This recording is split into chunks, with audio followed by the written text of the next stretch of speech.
Coming to you live from George Finnie Stadium at Tressel Field on the campus of Baldwin Wallace University. It's time for OAC football and the final home game of the season for the Baldwin Wallace Yellow Jackets. This afternoon, a cold November afternoon, they will take on one of the measuring sticks in Division III football, the University of Mount Union Purple Raiders, who are currently ranked third in the country. Thanks a lot for joining us this afternoon. I'm Brendan Gulick, Ryan McNaughton alongside. We've got a good broadcast on slate for you here this afternoon. Mount Union, obviously, Ryan, doing pretty much what they always do. They're undefeated at this point in the season, and we'll just throw the one number right off the top. They have not lost a regular season road game since 1991, 119 consecutive wins. Ironically, that last loss was on this field. You know, Brendan, Lenny does such a great job, the SID down at Mount Union. You look at the numbers, it's video game-esque what Mount Union has done over the past couple of decades. If you're of a certain age, you play Tecmo Bowl, it's part and parcel to having Bo Jackson run the ball nonstop in Tecmo Bowl. We could probably spend the entire pregame just going over the numbers, but you said in September 28th, 1991, the last time the Purple Raiders lost on the road in the regular season. In fact, they have an overall regular season winning streak of 91 games. It's crazy what they have done with this program, and to be successful on any level, but especially the Division III level, is an absolute testament to what they're doing down in Alliance. Well, they have not lost a regular season game period, as you mentioned, since 2005, when Ohio Northern knocked them off on Mount Union's home field. This is also a program not just recently that's had success, but in the grand scheme of things, they are pretty much the measuring stick of all D3 football. They've won 11 national championships, which is an NCAA record for all divisions that play a playoff format, so it basically excludes only the FBS division. And they most recently won in 2012. Pretty much every class that has come through at Mount Union has won a national title, and, well, they basically experience it every year. They've gone to the national championship game, it seems, 9 straight years. Yeah, when you have a program where the expectation is nothing less but the national championship game and winning the national championship. You know, we talk about winning 11 national championships. They don't got to tell you how many they've lost, but they've played for the national championship so many more times than that. I mean, anything less than that is an unsuccessful season. And programs like Baldwin Wallace and those of its ilk can only dream of having those types of expectations. Mount Union, in 17 national championship games, they've come out victorious 11 times. The Purple Raiders last week beat up the Otterbein Cardinals by a score of 66-7. And they did so in pretty impressive fashion. Otterbein ran 52 plays for 74 yards. The Cardinals only had 11 yards rushing on 23 carries all afternoon long. Certainly an impressive performance for the Mount Union defense. On the offensive side of the ball, Bradley Mitchell, boy, he was good. 16 carries for 180 yards, Ryan. He ran for 4 touchdowns. That 180 was actually his second-best performance of the season. Yeah, Mitchell comes into this game with 806 yards, 14 touchdowns on the ground. Mitchell obviously is the featured back in less than 2 seasons. He has over 2,100 yards on the ground. He's going to go down as one of the greats in Mount Union history if he can stay healthy. Baldwin Wallace coming off an impressive win of their own last week, beating Capital in Bexley 48-14. The Yellow Jackets had 5-3 on the season. They're 4-3 in conference play, and they have won 4 of their last 5 games, playing pretty well after starting 0-2 in the OAC and kind of putting themselves behind the 8 ball. Yeah, a good bounce back for the Jackets last week. Isaac Reed, 197 yards on just 12 attempts. That was a career high for Isaac. And that's someone that we talk about every week, Brendan, during these broadcasts, that in order for the Jackets to be successful, they need to have big days from Reed. And certainly Reed's going to have the game of his life, as will every other Yellow Jacket this afternoon, if they're to pull off the upset. Through the air last week, Tyler Meglin was more than just a little bit effective. Now, he didn't throw the ball all that many times, but he is the Offensive Player of the Week in the Ohio Athletic Conference because of his all-around performance. He was 11 of 15 through the air for $172 and 2 scores. He also ran the ball 8 times for 40 yards and 2 touchdowns, and he caught a touchdown pass from Kyle Dunn on a 65-yard bomb. So Meglin, 5 touchdowns responsible for last week. Yeah, and we've seen that out of Meglin at times this season where he's been so effective both through the air and on his feet. Meglin with nearly 1,700 all-purpose yards on the season, 1,260 through the air and 436 on the ground. And with the type of pressure that Mount Union brings, the top-rated defense in the nation, Meglin's going to have to make quick decisions this afternoon as to whether he's going to use his arm or his feet. Yeah, listen to some of these national rankings for Mount Union, both on offense and defense. They are in the top 3 in the country in all of the following categories: total offense, passing offense, team passing efficiency, scoring offense, total defense, passing yards allowed, team passing efficiency defense, scoring defense, third down defense, first downs offense, first downs defense. I feel like I just rattled off 15 different categories. I mean, we're talking about there are more than 300 Division III football teams, and they are, if not number 1, they are in the top 3 in a dozen categories. I mean, they are the measuring stick. And you've done enough of these games over the years, Brendan. You know that offense, that's the glamour part of this game. And obviously that's where a lot of the attention goes when you talk about Mountain Union. But their defense has put up ridiculous numbers this season. And say all you want about offense, but defense does win championships, and we've seen that when Mount gets to a championship game in recent years, they've struggled because their defense hasn't been able to step it up. This year's defense that the Raiders have thrown together is something special. It certainly is. One of their better stats is their third down conversion percentage, allowing just a 20% success rate for opponents on third down. That's been a strength for Baldwin Wallace this year. They are in the top, I would say top 25% of the country. They've converted successfully on 42% of their third down. So certainly that'll be something to keep your eye on here this afternoon. Well, it is senior day, and before we get into some of the other extracurriculars here that kind of surround the game, we want to certainly congratulate the entire senior class for Baldwin Wallace. Over the last few years, this has been sort of a challenge for this particular class. They've had some pretty high highs, and unfortunately they've had some tough lows. But when push has come to shove, the senior class has really been something that John Snell has been proud to build his program on. Yeah, you're going to say goodbye to guys like Luke Riemenschneider and Addison Carbone and Kyle Dunny and Sean Hemlick, who I think's had a very nice season at left tackle for Baldwin Wallace. Always a special day. Odds are this is the last time that these guys are going to put a uniform on in front of their home crowd, in front of friends and families and neighbors. And a lot of these guys have been playing football for a lot of years, so tons of emotions. And you got to think, if you're a Baldwin Wallace fan, that perhaps they can capitalize on some of that emotion entering the biggest challenge of their athletic careers to this point. Well, I know we've talked a lot about how well Mount Union has played, not just this year but historically. But if you look at the history, this series has been kind of challenging. The Purple Raiders over the last, I would say, 2 or 3 decades have struggled against Baldwin Wallace and Ohio Northern more than any other opponent, just from the standpoint that the games have been close. There's been a couple times BW has really had Mount Union on the ropes, but just hasn't quite finished them off. Yeah, for a large stretch of the mid to late 90s, even the early 2000s, it was Baldwin Wallace and Mount Union, neck and neck down the line. 2 storied programs. Baldwin Wallace just has had issues getting over that hump. They have absolutely been in games. They've had games that's come down to the final play within the past 10, 15 years with Mount. They just had the last bounce just hasn't gone their way. But this is always a great matchup. They always play hard. Last year was 30-7 down in Alliance, and you tell anybody that they're willing to go to Alliance and give Mount a game like that, 30-7.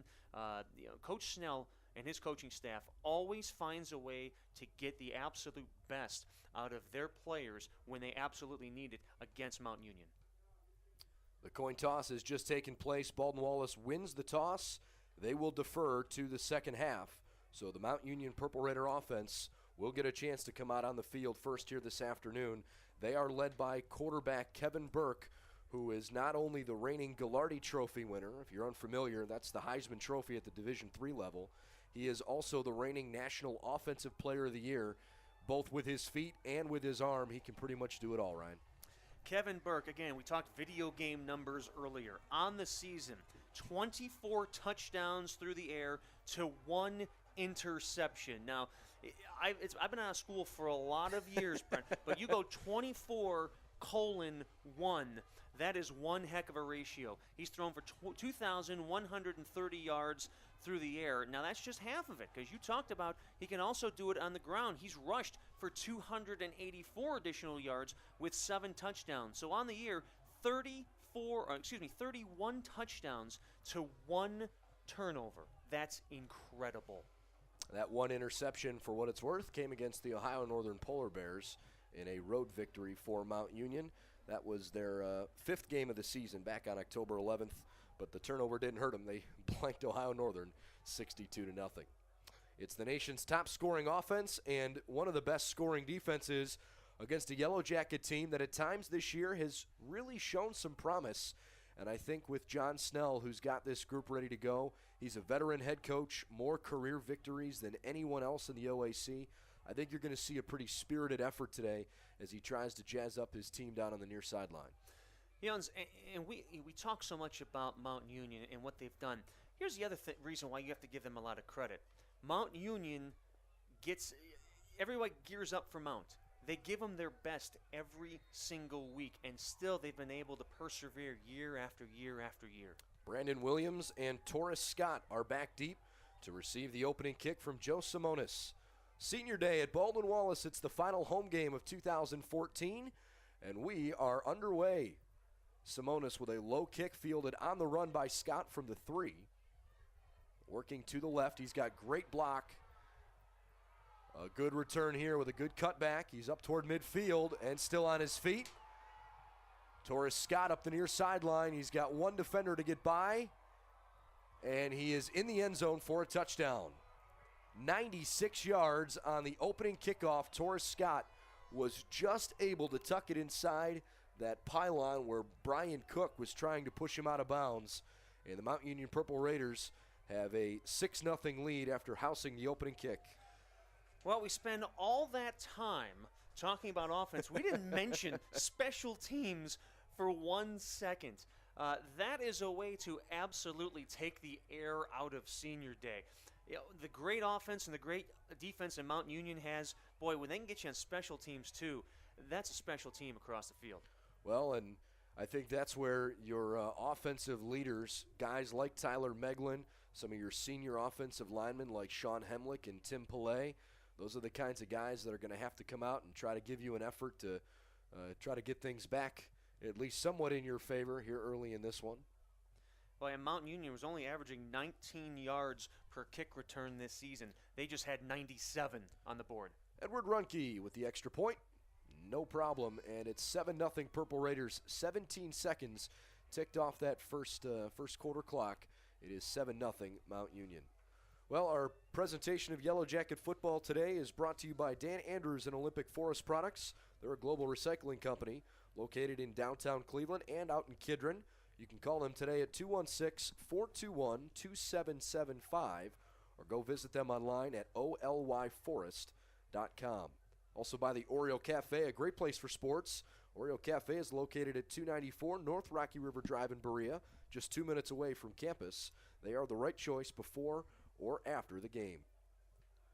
7-0 Purple Raiders. They took the opening kick back for a touchdown. If you joined us a little late, I'm Brendan Gulick, my partner Ryan McNaughton. We mentioned John Snell, the head coach of the Yellow Jackets, and the success that he's enjoyed in his tenure here. On the other side of the field, Vince Karras, the son of legendary head coach and now athletic director, and solely now athletic director, Larry Karras.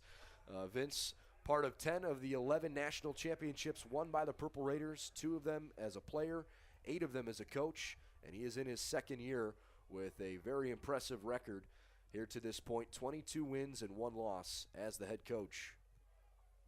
Coming up to take the football from the 20-yard line, Baldwin Wallace has an opportunity here, but quickly closing in on it to make the stop for Mount Union was Alex Kochev, a safety and a captain, on the opening kick that is given to Baldwin Wallace. Theodore Washington with the return. So it's 1st and 10 BW. They'll have good field position starting here from the 32. And with that, Ryan, let's take a look at the Baldwin Wallace offense. Well, Tyler Meglin going to start under center. He'll have Isaac Reed in the backfield. In front of him, right tackle Tim Pillay, guard Alex Kurtz, Anthony Lauderdon getting the start at center, Josh Lane and Sean Hemlick on the left side. Joe Kajauskas, Kyle Dunn, and Tyler Wolf are your wide receivers. Tony Kepferer, your tight end. Meglin in the gun, feeling pressure, floats up the near sideline, and it's too far, incomplete, looking for the freshman Kajauskas. It'll bring up 2nd and 10. This is a Baldwin Wallace team today that is missing a couple of key players. Alex Garrett on the defensive side is unavailable, along with Austin Cordova. He was a game-time decision, but is doubtful with a collarbone injury. On the offensive side, Nolan Sortel and Michael Slack not likely to play here this afternoon. Tyler Wolf goes wide to the right. It's Joe Kajauskas to the left with 2 tight ends, Kapfer and Jones, to try to protect Tyler Meglin against what is really a 4-2-5 defensive look. Purple Raiders in white on this handoff to Isaac Reed. He's able to maybe get back toward the line of scrimmage before Jonathan Goodell, a All-North Region third-team selection from a year ago at linebacker, makes the tackle. You know, here's the thing about the Mount Union defense, Brendan. With the exception of one start at safety when Heitschuh didn't get a start and Scott did, this is a defensive unit that have started every single game this season. So they've been healthy, and that plays a large role in being able to be productive. 14 minutes left in the first quarter, and a big part of that defense is that defensive line. They apply a lot of pressure. Meglin trying to escape some pressure, throws on the run. It is through the hands of Tyler Wolf and incomplete. Had first down distance near midfield, but the incompletion brings the punting unit on for BW. Boy, Tyler Wolf, there was nobody within 10 yards of him. Meglin with a real nice job of eluding pressure, giving himself time, and I think you're going to see a lot of that from Tyler this afternoon. They're going to try to roll him out to create some space. Wolf has to make that catch. Tim Kennedy back deep to return the Mount Union punt.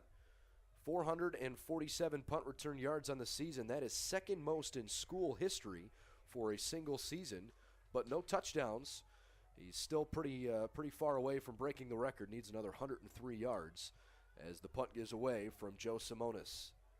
Kennedy will watch this one roll. A good punt by Simonis goes all the way back toward the 16-yard line. The line of scrimmage was originally the 32. We'll see where they actually put it.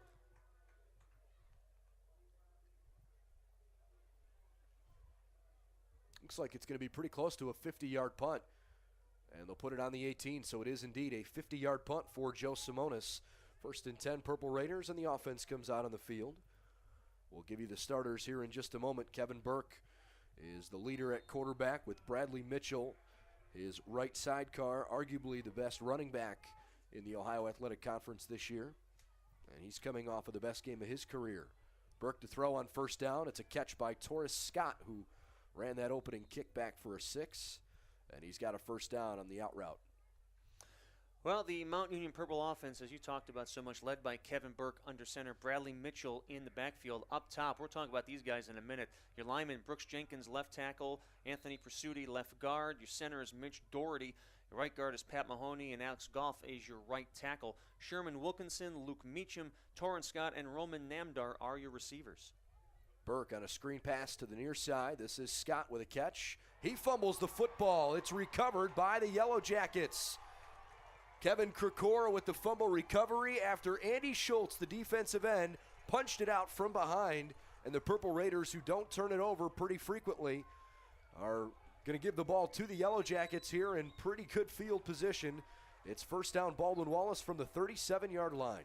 Well, that's what you're going to have to do to beat Mount Union. You're going to have to create your own opportunities, and a golden opportunity here for Baldwin Wallace with tremendous starting field position. 7-0 Purple Raiders lead it. We are just a minute and a half or so into the first quarter. Mount Union brought the opening kick back for a touchdown. A battle of number 10s at quarterback, Tyler Meglin, wearing the brown and gold for his alma mater.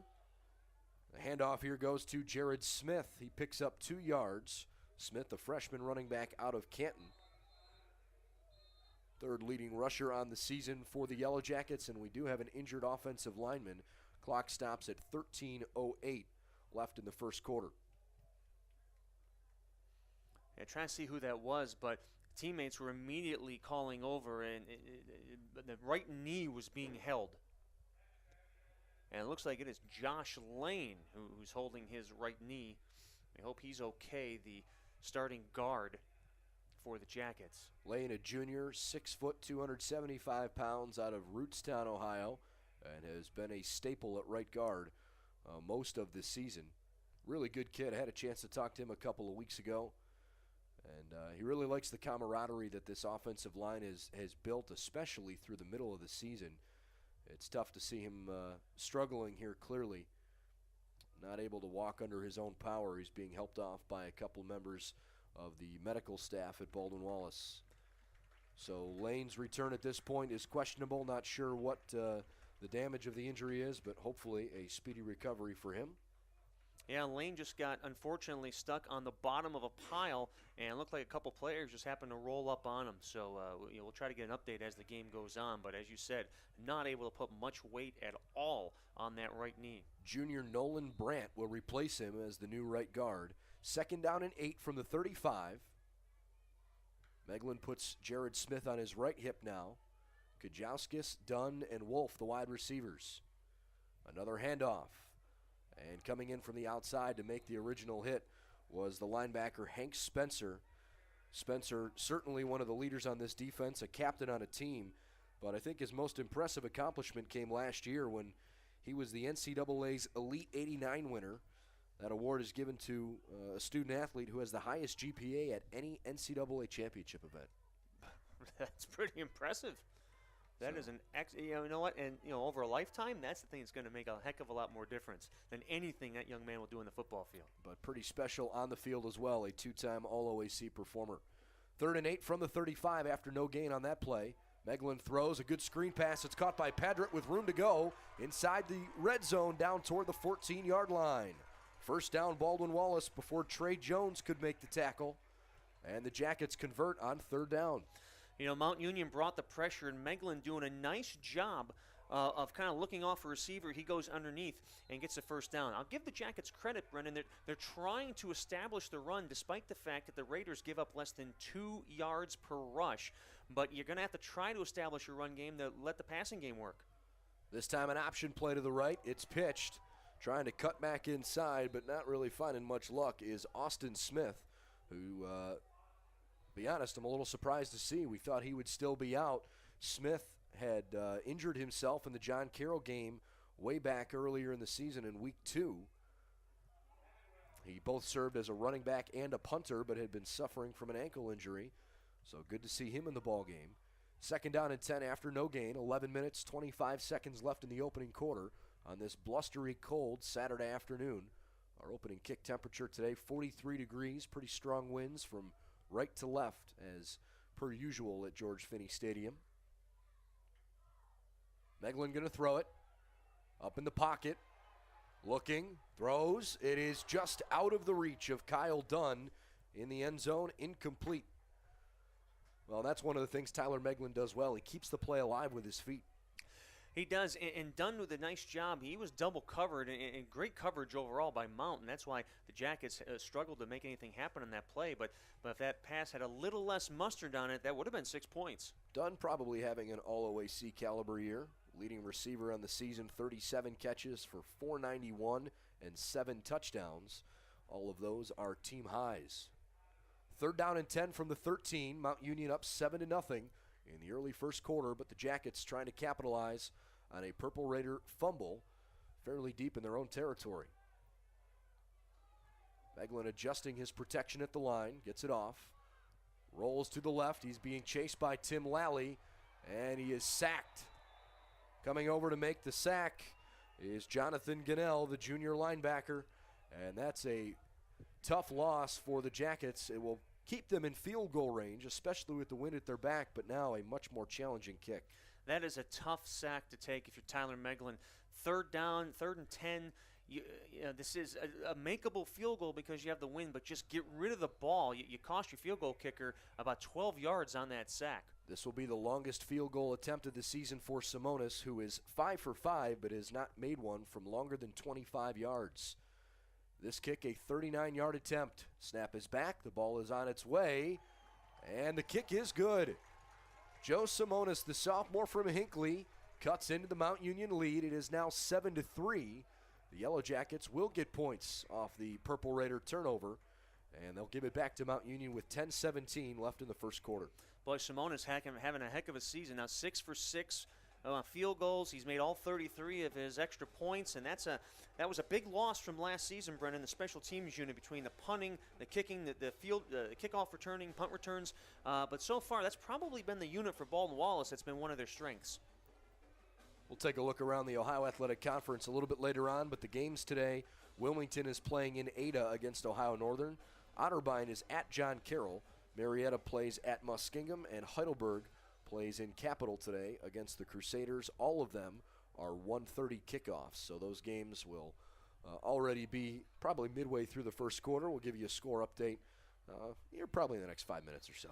So 7 plays, 15 yards, a Simonis 39-yard field goal, and the Jackets got to be feeling good. I mean, other than that long kickoff return, they've been in this so far, and that's the key. They got to stick in this thing early. A squib kick coming here, not necessarily a surprise. The Jackets hustling down the field. The ball is touched by Mount Union and then fallen on, no return, by Brandon Williams, the running back, who just sort of smothers it. And for as good as the field goal was from Joe Simonis, that may have even been better. He pins Mount Union back fairly deep and doesn't give him a chance to run it back at all. Well, they say, fool me once, shame on you. Fool me twice, shame on me. Exactly. So the Purple Raiders come back out. They are only in their second drive of the game. Torres Scott, who has the kick return for 6, also was the culprit on the fumble. Kevin Burke, who is just 24 total yards shy of eclipsing 12,000 total yards for his career, will lead the troops. And 12,000 total yards of offense, I should clarify. Second in school history in that category. Needed 24 yards coming in. He's already got 19. So we'll see if he picks up those next 5 yards here at some point. 1st and 10 from the 20. The running back behind Burke is Bradley Mitchell. And on the screen pass to Scott on the left-hand side, he looks for the edge. And he's got it across to the 25-yard line where the tackle was made by Devontae Greer. But with the 6-yard gain, congratulations to Kevin Burke, who is now over 12,000 career total offensive yards. That is one heck of a collegiate career, and for him, there is at least a couple games left in the tank after today, the regular season finale, and then certainly Mount Union will be back in the playoffs this year. On the second play of this drive, Burke keeps it, and he's wrapped up. Dan O'Brien, the all-conference linebacker for the Yellow Jackets, makes the stop. It is a loss of 1 yard and brings up 3rd down and 4. Well, you talk so much about gap integrity, and Dan O'Brien stayed in his gap. He didn't go for the fake. He stayed his ground, and a real nice defensive play setting up a 3rd down. Mount Union will line up with 4 receivers here on this 3rd down and 4 yards. The Yellow Jacket fans coming to life. Wide to the right is Roman Namdar, a converted wide receiver. But he's been an excellent receiver this year. Now he's by himself that way. Burke looks left. He's got Torres Scott again. He scampers up the sideline, but it looks like he stepped out of bounds at the 41. So it's a 15-yard pickup for Torres Scott, who has basically accounted for all the offense so far in this one. He's got 4 catches now in this contest. If the Mount Union offensive line looks big at home, it's because they are. 260, 270, 275, 260, and 3 bills. That is massive for any level of football, but especially this level. It is absolutely tough to get any sort of pressure against Kevin Burke, who, just like Tyler Meglin, uses his legs very well. This one smoked to the other side of the field, a big hit. They're going to rule it a catch, but a flag is down. I didn't even actually see right away who came up with the reception. It looks like sophomore Tim Kennedy out of Hudson High School. We'll see what the flag is for.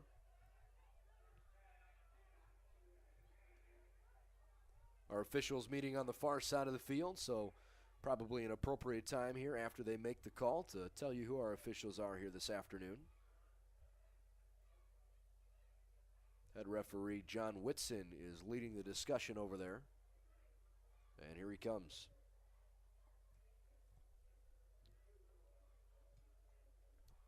It appears they waved the flag off, though he didn't give the signal to wave it off because he then gave the first down. Our umpire today, Mark Widman. The linesman is Dave Warren. Bob Motter is the line judge. Jeremy Kienko is the field judge.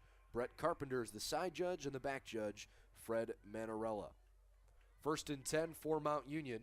That's the first pass that was thrown to someone other than Torres Scott. And now a handoff to Bradley Mitchell. He looks for space on the outside and is thrown out of bounds.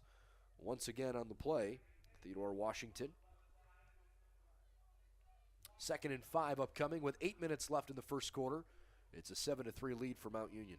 Boy, that offensive line just opening up massive holes. We showed you how big Mount Union is. On the defensive line for BW, 230, 255, 245, and 215. So numbers-wise, the advantage is to Mount. The Jackets are going to have to find a way to use their quickness to get some sort of pressure on Burke. Burke running a no-huddle offense here. Riemenschneider leaps over an offensive lineman, but a good pass to the far side of the field. It's a catch for Roman Namdar, and another first down. Not really sure if there was some confusion over there, but Nelson Candelario never turned to look for the football.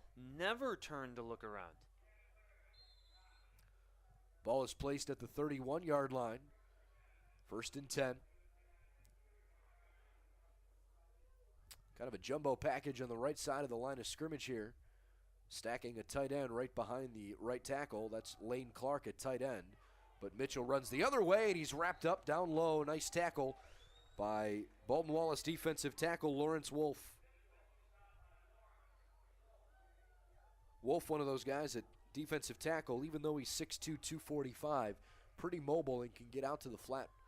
Boy, he is, and that's where Baldwin Wallace, they might be outsized, but they do have the speed advantage. They're going to have to find ways to bring in some linebackers. They're going to have to take a lot of chances, which is going to open up the secondary, however. Loss of 1 yard on 2nd and 11. Brooke looks to the right. Good coverage from Baldwin Wallace. Kevin flings it into no man's land and a diving interception. It was deflected at the line of scrimmage by Luke Riemenschneider. Coming up with the pick, the defensive back, Nelson Candelario, had 2 last week and a big one here, the second turnover forced in the afternoon.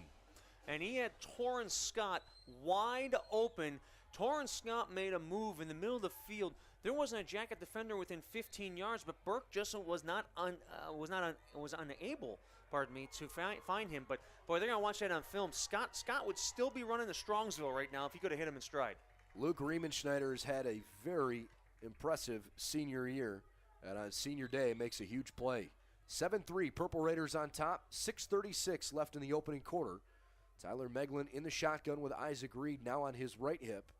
He does not, well, at least I didn't think he got the play off in time, though they are going to say the play counts after a 2-yard carry, I suppose, for an official to look up and see the play clock and then look down. Maybe by the time he looked down, the ball had been snapped.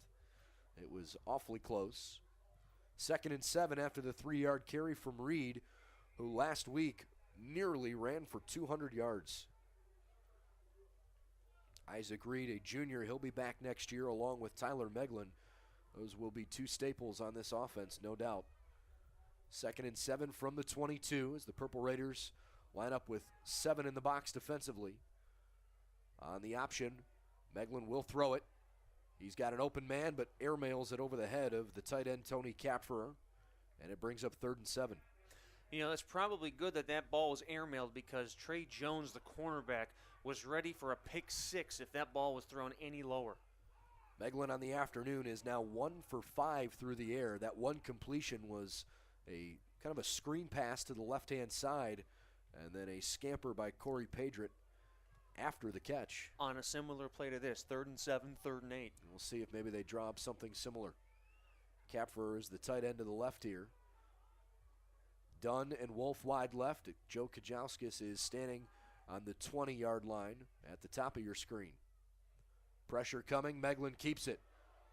Good protection up front. He is close, and he lost the football. It was definitely a fumble. He was not down prior to losing the ball. And it is Mount Union football. They will stop the clock. The officials now will congregate. And they're going to rule it Baldwin Wallace football. The Purple Raiders Coach certainly Karras, thought they had it. Now Coach Karras is going to get an explanation. he's beside himself on the sidelines.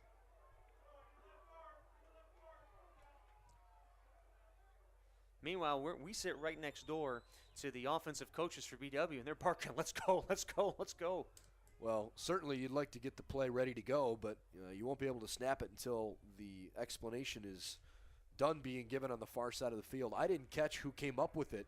Mount Union jumped out of the pile and started running to the far side like they had it, but clearly they didn't if the ball is given to the Yellow Jackets. I believe it was Brian Whitlock who actually came up with that defensive back for the Raiders. So Meglin on this quarterback sneak has the first down carry up to the 32. It's a 10-yard carry. Isaac Reed slips in the backfield, comes back up, but it looks like he was touched down while he was still trying to get back up. We'll give credit for the tackle on that play to Mount Union's Charlie Avila, a senior from Covina, California. Lost in all of that brouhaha, fumble or not, was the fact that Tyler Meglin showed a lot of toughness and grit for that second and third effort, and he took a couple of big hits at the end. Well, his offensive line continued to stay with the play and created a nice little lane for him. 2nd and 12, and flags are flying in. Looks like an offensive start on Baldwin Wallace.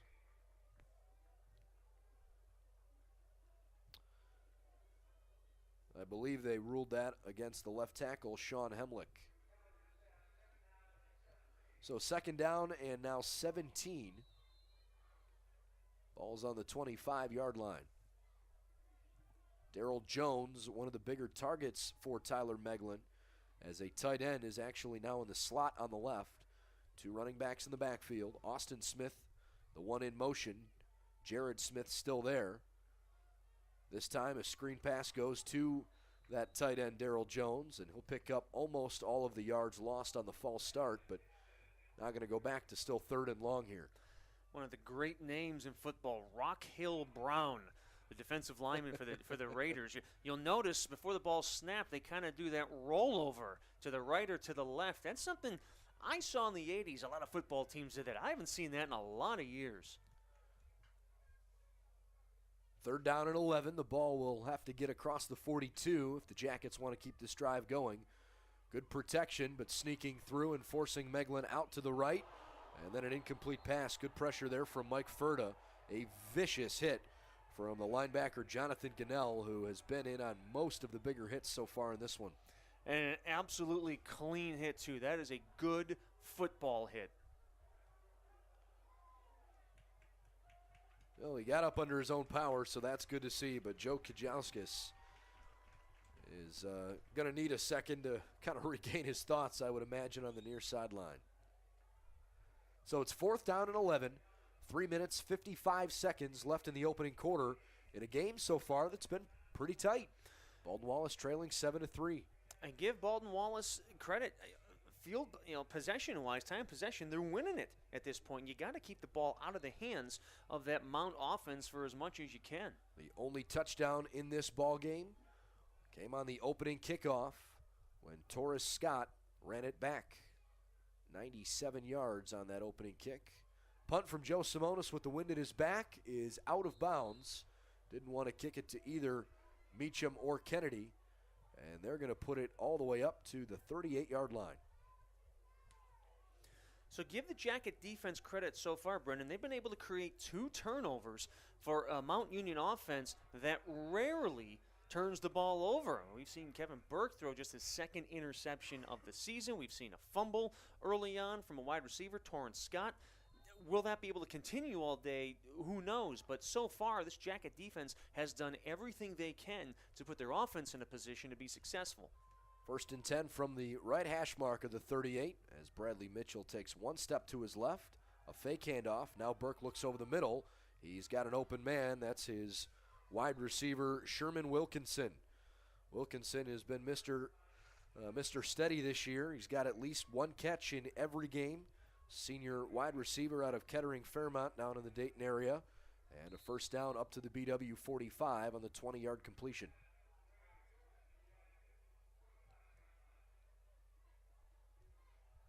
First and 10 for Kevin Burke. This time Burke gives it to Mitchell. Mitchell got out of an arm tackle and is still alive as he bounces to the left-hand side. Look how shifty he is. All the way up to the 30 before he's ridden out of bounds.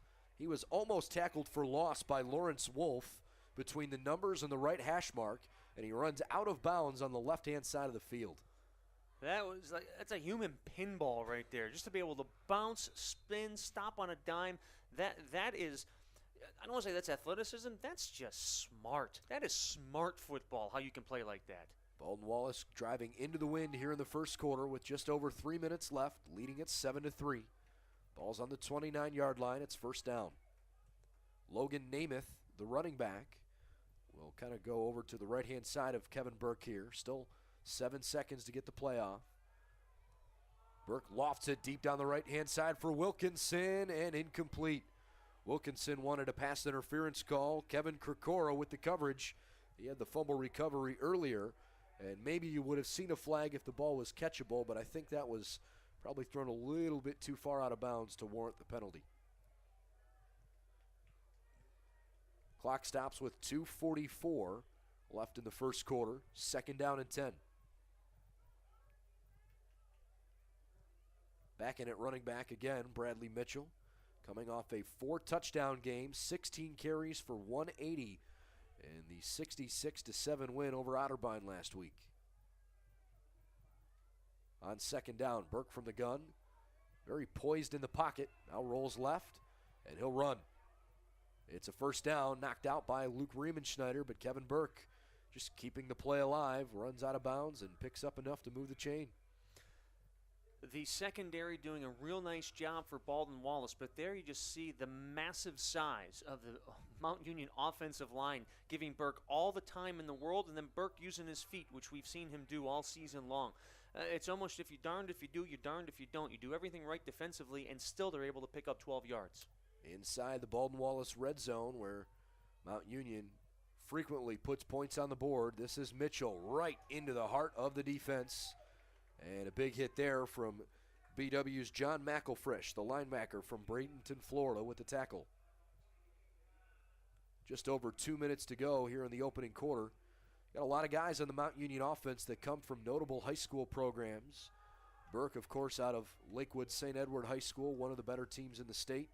Luke Meacham's alma mater, Toledo Central Catholic, with a huge win last night as flags fly, and it's caught in the end zone by Roman Namdar for a touchdown. But we'll see if the play counts. They should have blown it dead. They're going to say it's a false start on the offense. Can I give you full credit?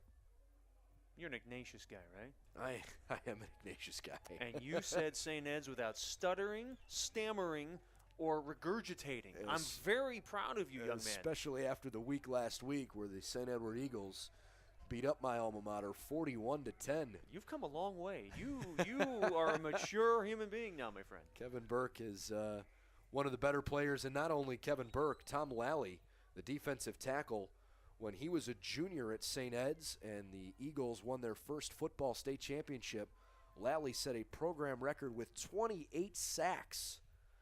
Kevin Burke dumps one for Raiders' offensive attack. And you gotta think, with the firepower Mount has, it's 4-down territory. How often do they settle for a field goal? Not too frequently. Purple Raiders don't kick many field goals, but Runke last week hit a long one. Burke scampering. He is over toward the right sideline, and he's going to be shoestring tackled by Nelson Candelario, but that's enough for a first down. Against Wilmington earlier this year, Edward Runke tied a school record with a 47-yard field goal, so he's got good range. But the Purple Raiders don't exactly kick a lot of field goals, but they do kick a lot of extra points. We'll tell you a little bit more about what this offense has done in terms of just scoring this season. Just unbelievable how they've just continued to break records you didn't think could be broken. First and goal from the 6, 34 seconds left in the first quarter. Burke looking to lob one right side. He throws a dart instead. It's caught for a touchdown. Roman Namdar was robbed after the false start last time, so he finds him again. The first offensive touchdown of the game for the Purple Raiders. They lead it 13-3 here with just 29 seconds left in the opening quarter. Candelario with real nice coverage, but Burke threw that pass the only place that his guy could get it to his outside. That is a very difficult pass to throw. It's also one of those passes on all levels of football we're seeing done so effectively. Peyton Manning, Tom Brady, they're able to just thread the needle. Aaron Rodgers does it better than anybody. Runke's extra point up and good, and the Purple Raiders lead it 14-3. Well, we promised we'd tell you about the rest of the OAC, so we'll give you an update real quick. In the other game with a ranked team, John Carroll is leading Otterbein on their home field 17-0. There's 1:29 seconds left in the first quarter of that game. Muskingum and Marietta, this could be the game of the week in the conference in terms of what the two teams bring to the table. That could be a really competitive game. So far, so good. Muskingum leading 7-0 early second quarter. And how about this one? Wilmington and Ohio Northern tied at 3 after one quarter of play as the Wilmington Quakers look to get off the schneid and get a victory here this season. Capital and Heidelberg, we don't have a score from, but we'll try to get you one here a little bit later on. 14-3, the Purple Raiders lead it here in Berea. They've won 119 consecutive regular season road games, but that last loss came to the Yellow Jackets back in 1991. We'll see if BW can come up with something special here this afternoon as Runke's kick goes sailing back toward Washington from the 5. Good field position here up toward the 30, but he ran right into the waiting arms of a couple of Purple Raiders. Mason Minnick, who this year is a defensive back, but last year and the year prior was one of the leading rushers for the team. Minnick makes the special team stop. Baldwin Wallace has run 15 plays for 32 yards.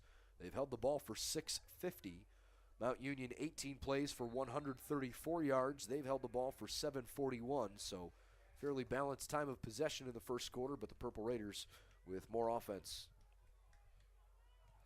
Meglin and company come back out. 23 seconds left in the first quarter. We'll see if they try to take advantage of having the win at their back here. Tyler on the option play, shovels it to the right. Kyle Dunn goes out of bounds, but a flag comes in right around the area where someone was blocking for BW. And that could be a holding call. That or Meglin was past the line of scrimmage. He was very, very close. They are discussing it on the far side. We'll see what the call is.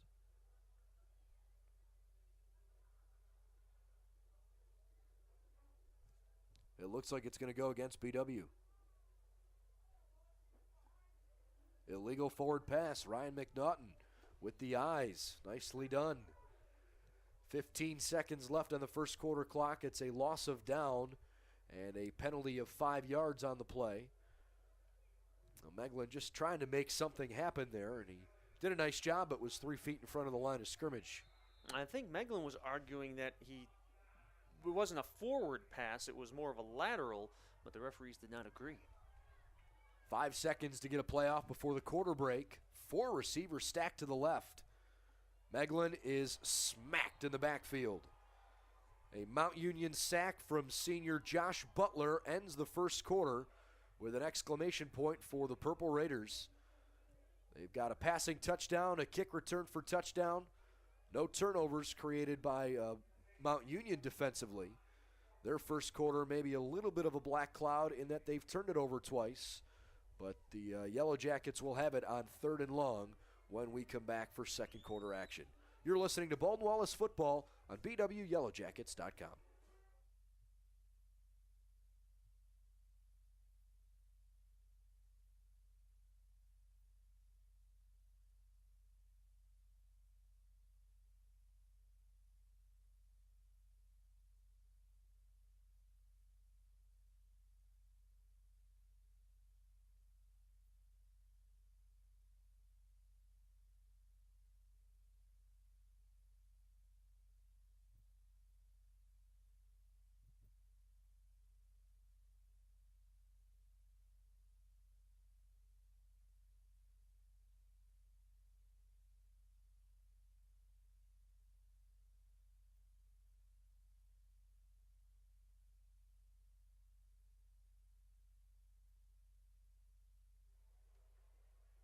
Back in Berea, time for the second quarter. It's senior day between the Baldwin Wallace Yellow Jackets and Mount Union Purple Raiders. Final home game of the year for Baldwin Wallace. They will go to Heidelberg next week to finish out the regular season.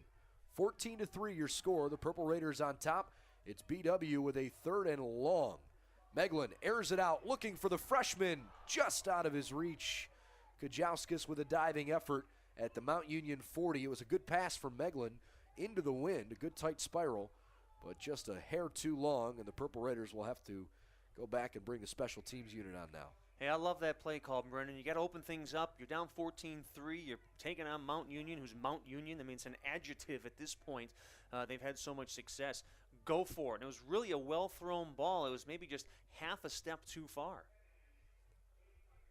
So back to return the punt for the Purple Raiders is sophomore Tim Kennedy. He's out of a pretty good high school football program right now.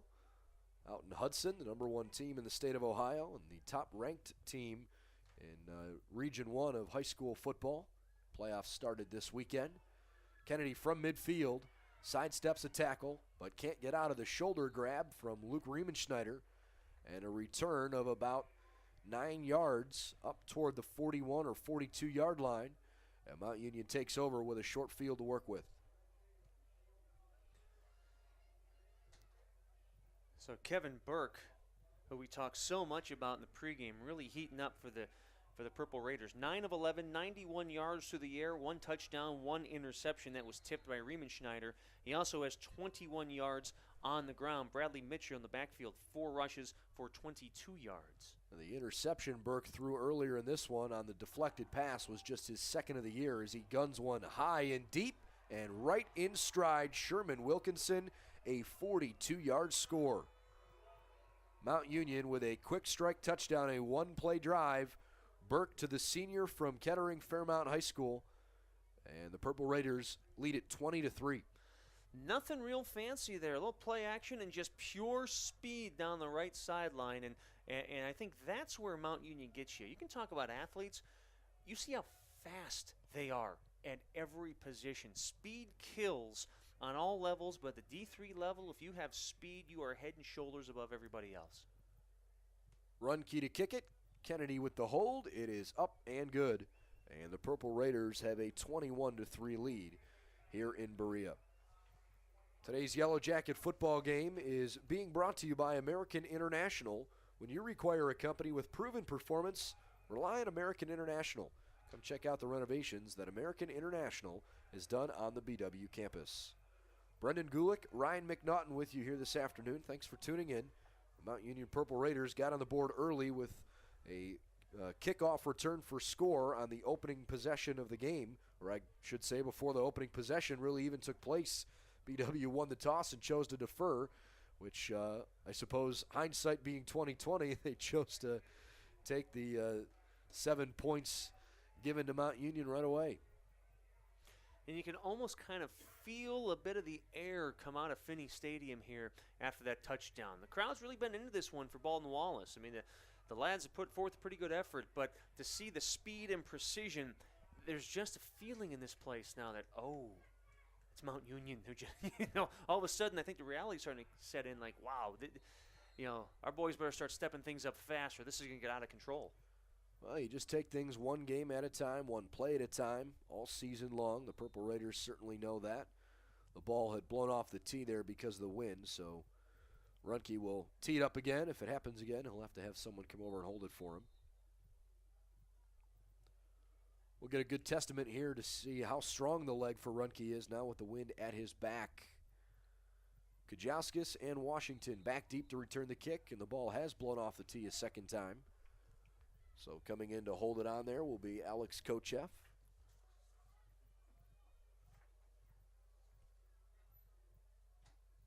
Alex Kochev, who leads the Raiders with 5 tackles so far. He's also tied for the team lead in tackles entering this one. So he does a little bit of everything. Runke checks either direction, and now he's ready to go. Good kickoff. Washington watches this sail almost out of the back of the end zone on the fly. Edward Runke with a good boot. So Baldwin Wallace takes over 1st and 10. They have run 17 plays for a total of 26 yards.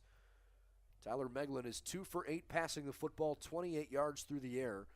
Baldwin Wallace has also run the ball 9 times for a total of -2 yards. Their leading rusher in this one, Jared Smith, with a total of 2 yards.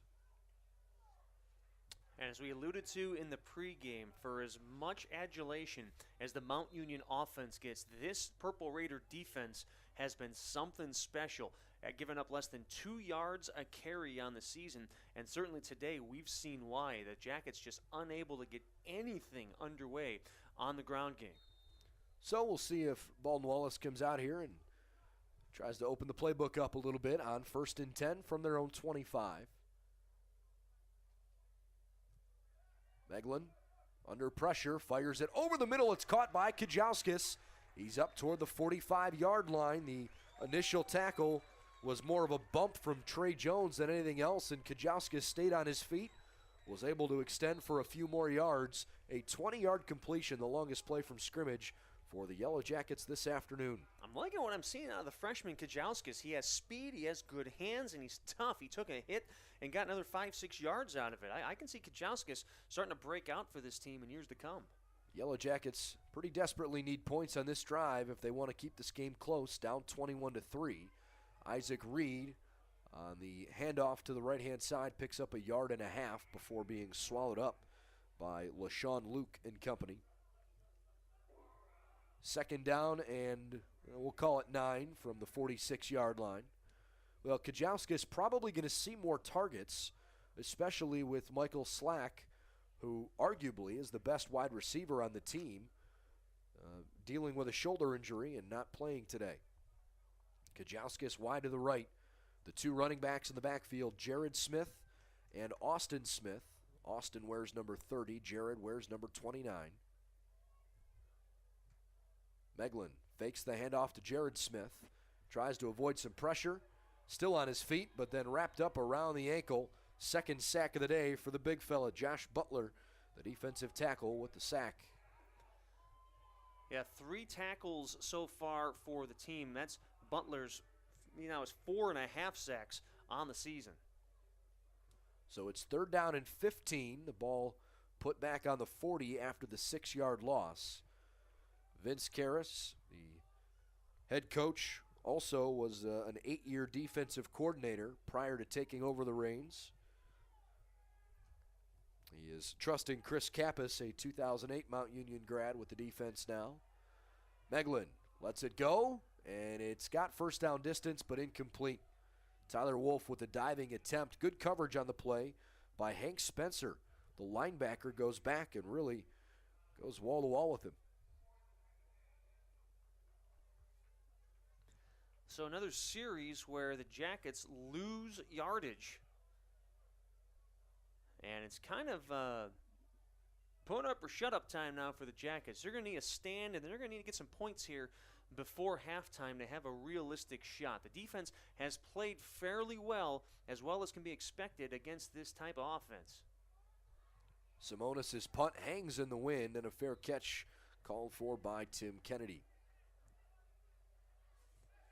Well, we don't want to look at it too far in advance, but we would at least like to mention it once in the first half. Essentially, the conference championship game, de facto at that, will be played in Alliance next weekend. Mount Union will play against the John Carroll Blue Streaks. At worst, those 2 teams would have 1 loss. They both enter today's contests with 8-0 records. Last year, Mount Union beat John Carroll 42-34 in a game where the Blue Streaks kind of put something together late. Mount Union led that 35-13 in the middle of the 3rd quarter. This is Mitchell, who busts out of a tackle from Dan O'Brien, still on his feet before he's finally ridden to the ground on the near sideline by Candelario. You know, when Dan O'Brien can't come down with a tackle, it's because he's hard to tackle.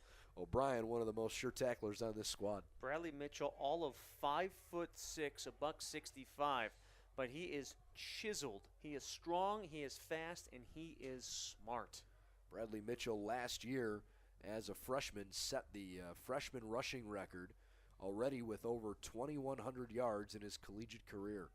2nd and 1, they go right back to him. He goes right up the middle, Breaks out of one tackle, tries to step to the right sideline. How did he not get stopped? All the way into the end zone. Bradley Mitchell with a touchdown run of 56 yards. You know, a player like Mitchell coming out of high school, you got to think a lot of coaches saw ability but then just saw numbers. Well, he's only 5'6". He can't make it at the next level. This is where a program like Mount Union will take a flyer on a player like that and they can make him a star, and so far they have. So Bradley Mitchell's long touchdown run, officially they'll call it 57 yards, makes it 27-13. Runke for the PAT, and it's 28-13. Mount Union with a commanding lead here in the first quarter. Well, they turned the ball over in each of their first two offensive possessions, but since then, they've really done a better job of taking care of the ball, and now the points are starting to come on the offense. Yeah, earlier on the first couple drives, you saw Mount Union try to establish the air assault, and now they're going to the ground game. Both have been equally effective. Mitchell now 6 carries, 88 yards, and a touchdown. Burke, who came out of the gate strong, 10 of 12, $133 through the air, 2 touchdowns, and that 1 interception. I think efficient is one of the adjectives you don't hear a lot with Mount Union, with all the superlatives that everybody uses.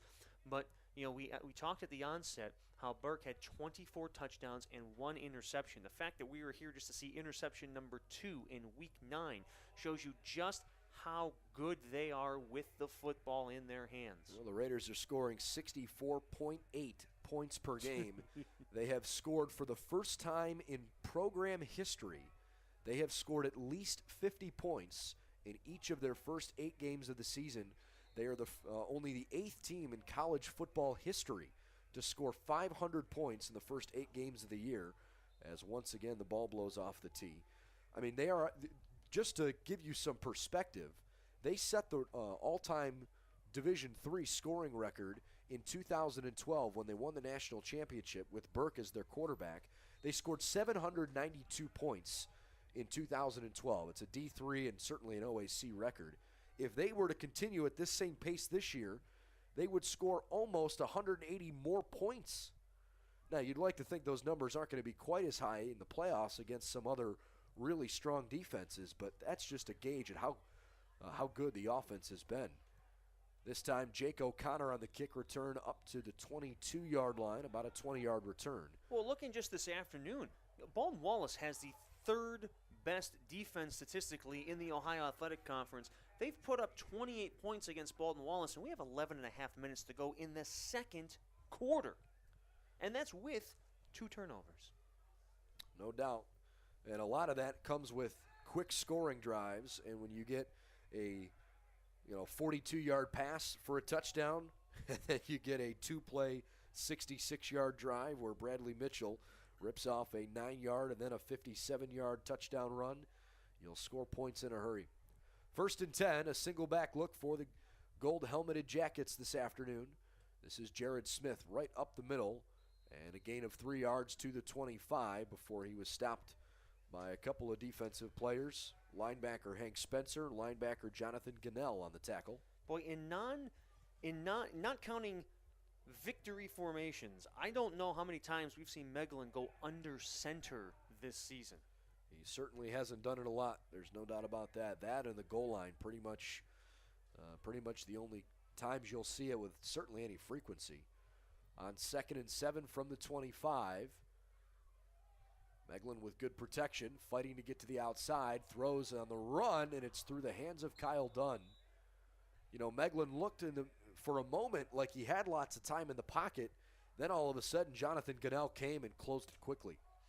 Yeah, and just watching the Jacket receivers working so hard just to find any type of space between them and the defensive backs, it is a struggle. But these receivers are hustling like I have not seen them hustle just to create some space. 3rd down and 7. They need the 32 to stay the course here on offense with 10 seconds before the play clock expires. Meglin floats it to the left. This one's caught by Padrett. He is close to the 1st down, but looks to be about a yard short. They will put him down at the 31-yard line, and the Yellow Jackets look like they'll keep the offense out there. And now at the last minute, they'll punt the football. So Joe Simonis comes into the ballgame to punt it away, and Tim Kennedy back deep to return the punt. Well, while a lot of folks might want him to go, the fact of the matter is there's 10 and a half minutes to go in quarter number 2. There's an awful lot of football left to be played. So this is the smart play. Corey Padgett standing at the 25-yard line, trying to protect Joe Simonis. Everybody else in the line of scrimmage. And Simonis lets it fly. Kennedy from the 32. Well, he's trying to give himself an extra yard or so, but he was wrapped up very quickly. Good coverage there on the special teams from Theodore Washington. He's had a nice ball game so far in this one. So defensively for the Jackets, Devontae Greer leading the way with 4 tackles. Nelson Candelario also with 4. Theodore Washington and Andy Schultz with 2 tackles and 1 tackle apiece. Mount Union has scored 2 touchdowns on their last 3 plays from scrimmage. They lead at 28-3 with 10:07 left in the first half. Burke looking. He is plowed by the defensive tackle, Wolf, but floats a completion all the way up the sideline and into the end zone. There is a flag down, however, and it looks like there may have been an ineligible man downfield. How about that? Kevin Burke with another bomb of a touchdown pass. He hit Roman Namdar right in stride, but to no avail. I'm going to tell you what I see right now. I see a football team that's going for the jugular early because they have that massive matchup next week, and they want to get their starters off the field as quick as they can and get ready for John Carroll. And if I'm Baldwin Wallace on the sidelines, that fires me up. Well, pretty much last week was, I mean, if you really look at the stats, it's pretty much the first time the starters had really played into the fourth quarter all year for Mount Union. And it was only for about a series at that. So the Purple Raiders starting offensive and defensive groups have not been out there for a full game all year long. And now a false start will back him up another 5 yards. Couple of penalties. That one's going to go against Lane Clark, the tight end, who immediately checks out and is replaced by Torres Scott, who has scored twice already in this ball game. But boy, is Burke accurate on those long balls. He's hitting his guys in stride. I should clarify that. He had scored twice, but one of them was negated because of a penalty. He housed the opening kickoff. That's the only one that counted. On 1st and 20, right to Torres Scott. He stutters and works his way up that far sideline. A completion of 20 yards and a first down.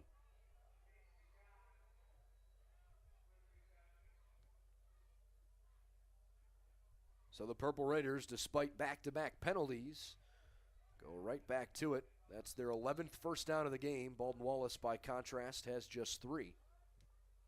9:42 left before halftime. BW leads it by 25 points. Burke, another deep ball down the far side and incomplete, looking for Namdar. Good coverage there by Candelario, who does have an interception in this one. 2nd down and 10. And you said it, Ryan. They are not afraid to take shots deep downfield. They're doing it consistently here. Brian Gaynor checks into the game at wide receiver. Only 5 catches this season, but he was honorable mention all conference last year. He's the receiver to the top side of your screen wearing number 7. On 2nd and 10, a handoff to Mitchell, and he's tackled from behind by Luke Riemenschneider. It's a mid-gain pickup, 3rd down and 5.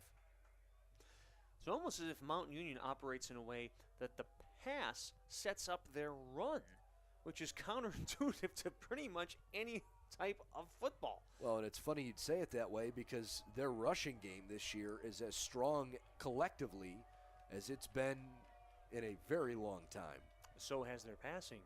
Well, they are a very complete football team, no doubt.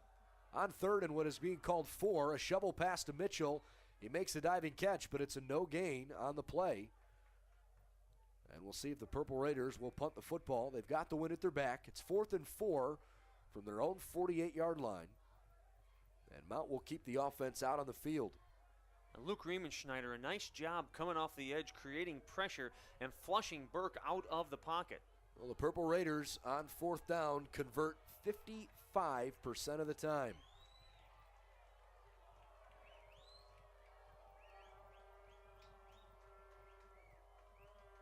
Noisemakers on the near side of the field trying to jazz up the defense as Burke throws far side. A first down for Torres Scott, who fights his way up the field after the stiff arm all the way up to the 34. I'd be interested to do some research maybe at halftime. Yards after catch, Smith has got to rank up there in the nation. He is so tough. Once he's got the ball, he's not afraid to throw some stiff arms, make some nice moves. He just really adds to those totals after he grabs the ball. I think that's been one of the more impressive things about this offense so far. Despite the fact Burke has thrown some good deep balls, his wide receivers are really athletic. 1st and 10 from the 35 after the 17-yard gain. Kevin has Meacham open, but he dumps it underneath. This is Mitchell. Lowers his shoulder into the 29-yard line. Meacham with his arms at his side saying, hey, man, he was I didn't have anybody within 15 yards of me. Wide open. 2nd down and 4. Ball's at the 29-yard line. 7:25 left before halftime. This time Namdar is the lone receiver to the bottom side of the formation. Mitchell, the tailback, in the pistol. A fake handoff and screen pass to Torres Scott. He is tackled by Devontae Greer after picking up just a couple of yards. They'll say a gain of 3 yards, and it brings up 3rd and 1. Baldwin Wallace has played from behind the whole game. They made it 7-3 on the 39-yard field goal from Joe Simonis with 10:17 left in the first quarter. But the Purple Raiders have put 3 unanswered scores on the board and are threatening to do it again. 3rd and 1. Burke throws right. It was tipped at the line of scrimmage, but caught anyways. How about that? Baldwin Wallace defensive back Nate Furster got his hand on the football, but it was still caught on the far side of the field for a 3-yard gain and a first down. When it's your day, young man. And right now it is Burke's day. We're getting all the breaks. Early in this contest, the pass was tipped, and it was an interception. 20 minutes later, complete first down. Kevin Burke is 16 of 19 through the air for 182 yards. I think all 3 of those incompletions are on home run type passes. 6 minutes to go in the second quarter. 28-3 Purple Raiders. Burke looking, lobs left side. Meacham's unable to pick it up off the turf. That was probably the first bad throw of the day from Burke, a little underthrown. Yeah, and Burke looked like he was confused because he had 2 receivers kind of in the same area, and I think his periphery might have caused him to underthrow Meacham. So now 16 for 20 on the afternoon. He has thrown 2 touchdowns, an interception, and 182 yards in this one. 2nd and 10 from the 23. PW needs a turnover here defensively, or at least a big hit, something to rile them up. Burke throws near side, another incompletion. That time, Jordan Hargrove and Torres Scott were both kind of in the area, and maybe it crossed up the 2 wide receivers a little bit. On 3rd down, the Raiders 3 of 4 on the afternoon. This will be a 3rd and 10. So 3rd down and 10. Scott and Namdar, easily the 2 leading targets on the season. They're catching the ball combined for over 180 yards per game. We'll see if maybe one of the 2 of them are a go-to target here on 3rd and 10. 5:49 left in the second quarter, and Burke can't get the play off. They decide to call a timeout after kind of checking out the Baldwin Wallace defense. This is a huge play for BW. If they can come up with a third down stop here, you'd like to think Mount Union, with the way they've gone for it early on, you'd like to think they're probably still in four-down territory. But Runke does have a pretty strong leg. They're definitely in field goal range. I think if BW can come up with a third down stop here, maybe that'll start the domino effect. Yeah, and this is what we talked earlier, at least I did, about kind of now or never. You got to make a stand at this point. You got to gain some momentum, and more importantly, you got to put some points on the board before halftime. I mean, big difference between 35-3 and 28-10. Big difference. Well, a big difference from a momentum standpoint just by itself, certainly on the scoreboard. If you're Kevin Burke, who's your go-to guy here on third down? My go-to guy is Scott every single down. He's tall, he's strong, he's smart. We've seen what he can do, yards after the catch, those yak yards. I'm looking for him on every down. The running back in the ball game is Logan Namath. It's thrown far side, looking for Scott, incomplete. Coverage on the play from Candelario. He was right there to make the hit. Throw might have been a little bit high, just a smidge. And it brings up 4th and 10.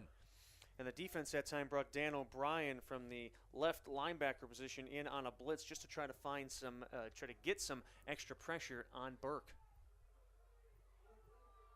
So the Purple Raiders are going to go for it.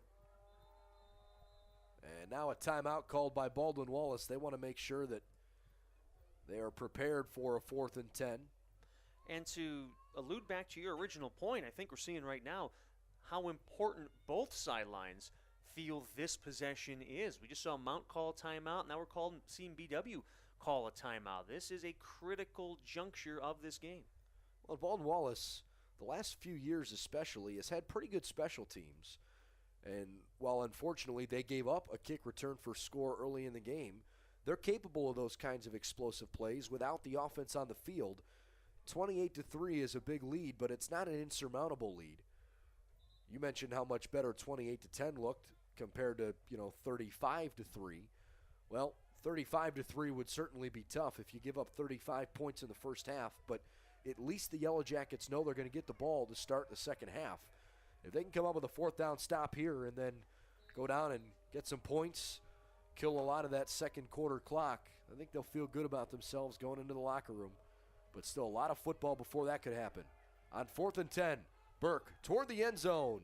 It is incomplete, almost intercepted.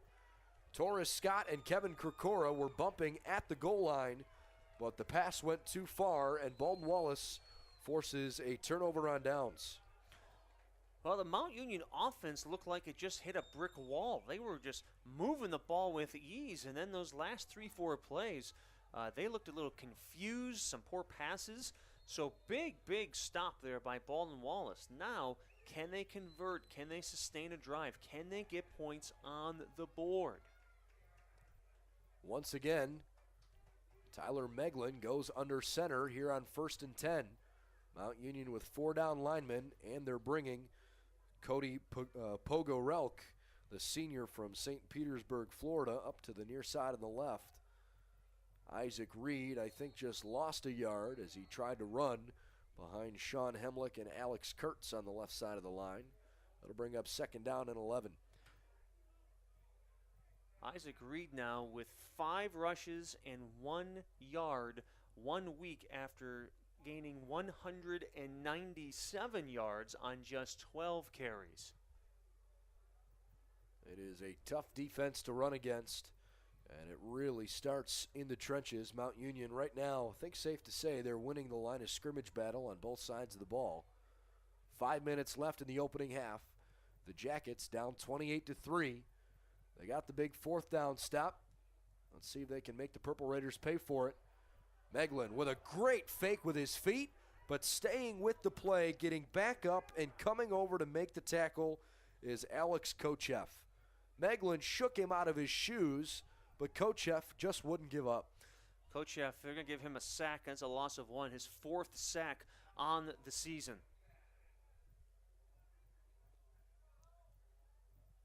3rd down and 12. The ball's on the 21-yard line. Well, Baldwin Wallace, early in the game, they seemed to want to use the pass more. But more recently, they've tried to establish a ground attack, and that just hasn't proved well so far. Just 2 seconds left. Meglin gets it off. Under duress once again. Rolls in and out of pressure, and then he's going to be sacked again. Josh Butler, his 3rd sack of the day. This defense is something special. They are big, they are fast, they are strong. Just Meglin running for his life at this point.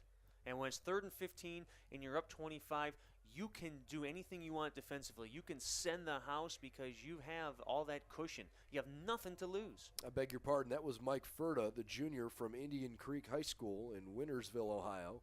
He's the one credited with the sack.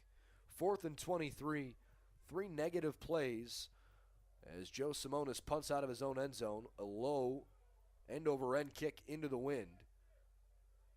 And wisely just getting away from it were Meacham and Kennedy as the ball is down just shy of midfield. So not a good stretch there for the Yellow Jackets after the short punt.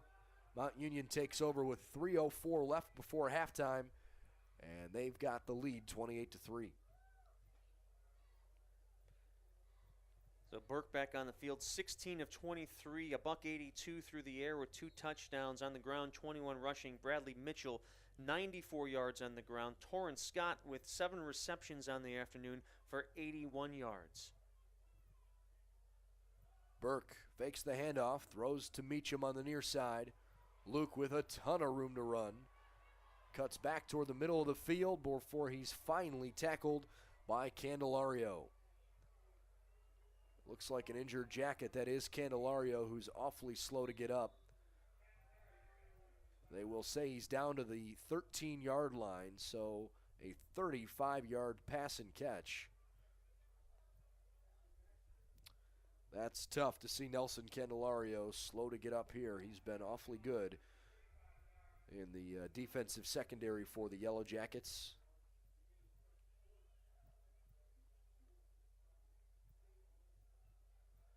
Candelario ranks near the top in the OAC with defensive breakups this season, so he's been very active, a key part of this Jacket defense throughout the season.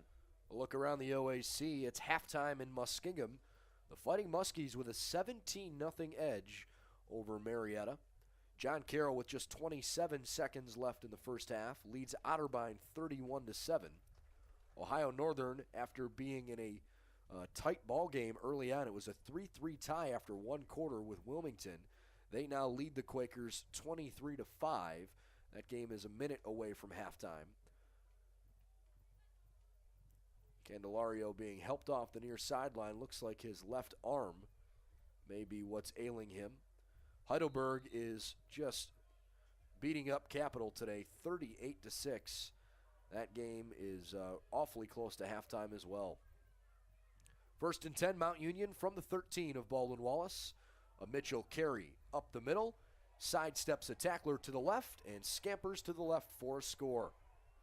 13-yard touchdown run for Bradley Mitchell, his 2nd rushing touchdown of the first half.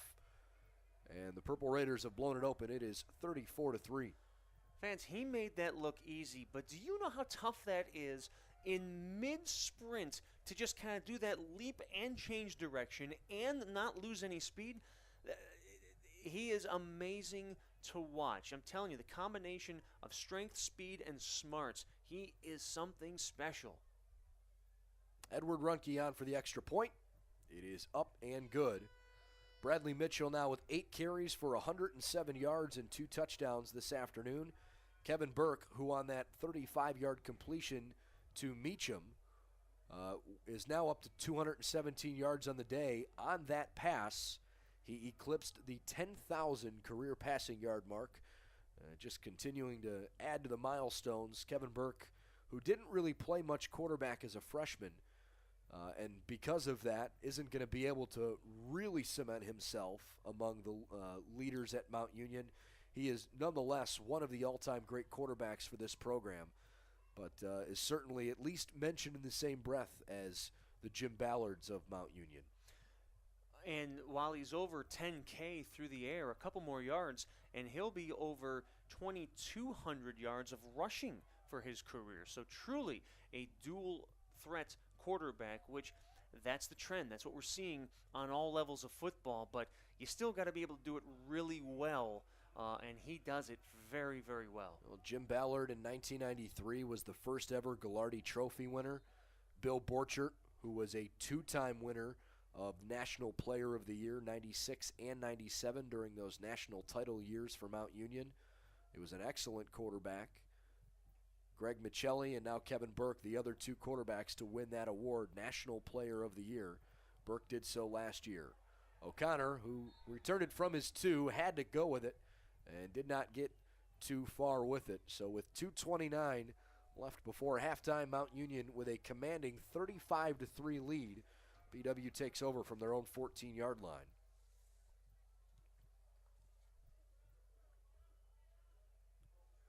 Burke set the school record a year ago for rushing yards in a single season. He ran for 1,025 yards last year, along with throwing for nearly 4,000. His 4,855 yards of total offense a year ago was a school single-season record. Led the nation with 44 touchdown passes last season compared to just 9 interceptions, a 64% completion percentage. Handoff up the middle, Jared Smith with a 5-yard pickup up to the 19. Boy, entering this game, Mount Union leading the country in defensive yards allowed per game with just over 168. With 2 minutes to go here in half number one, Baldwin Wallace has run 28 plays. They've garnered a total of 42 yards. Last week, Mount Union defensively allowed just 73 yards to an Otterbein team that played a good game here in BW's last home game 2 weeks ago. The Yellow Jackets led that one 9-0 at halftime, but lost 20-9. And on the handoff, getting swallowed in the backfield by Rock Hill Brown was the running back Jared Smith. Freshman back out of Canton. Dropped for a loss of 3 yards back to the 16. It brings up 3rd and 8.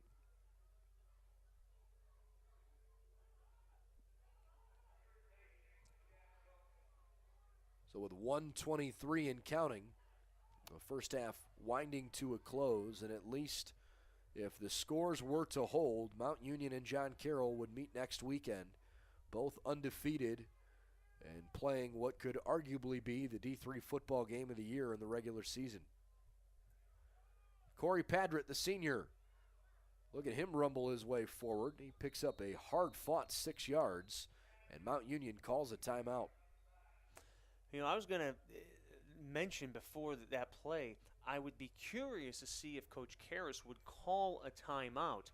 You had a couple timeouts left. You're up 32, but football is football. You still have the wind at your back, and I got to think they want to take advantage of that at least one more time before they go into the locker room. I would think BW would kick this one away here.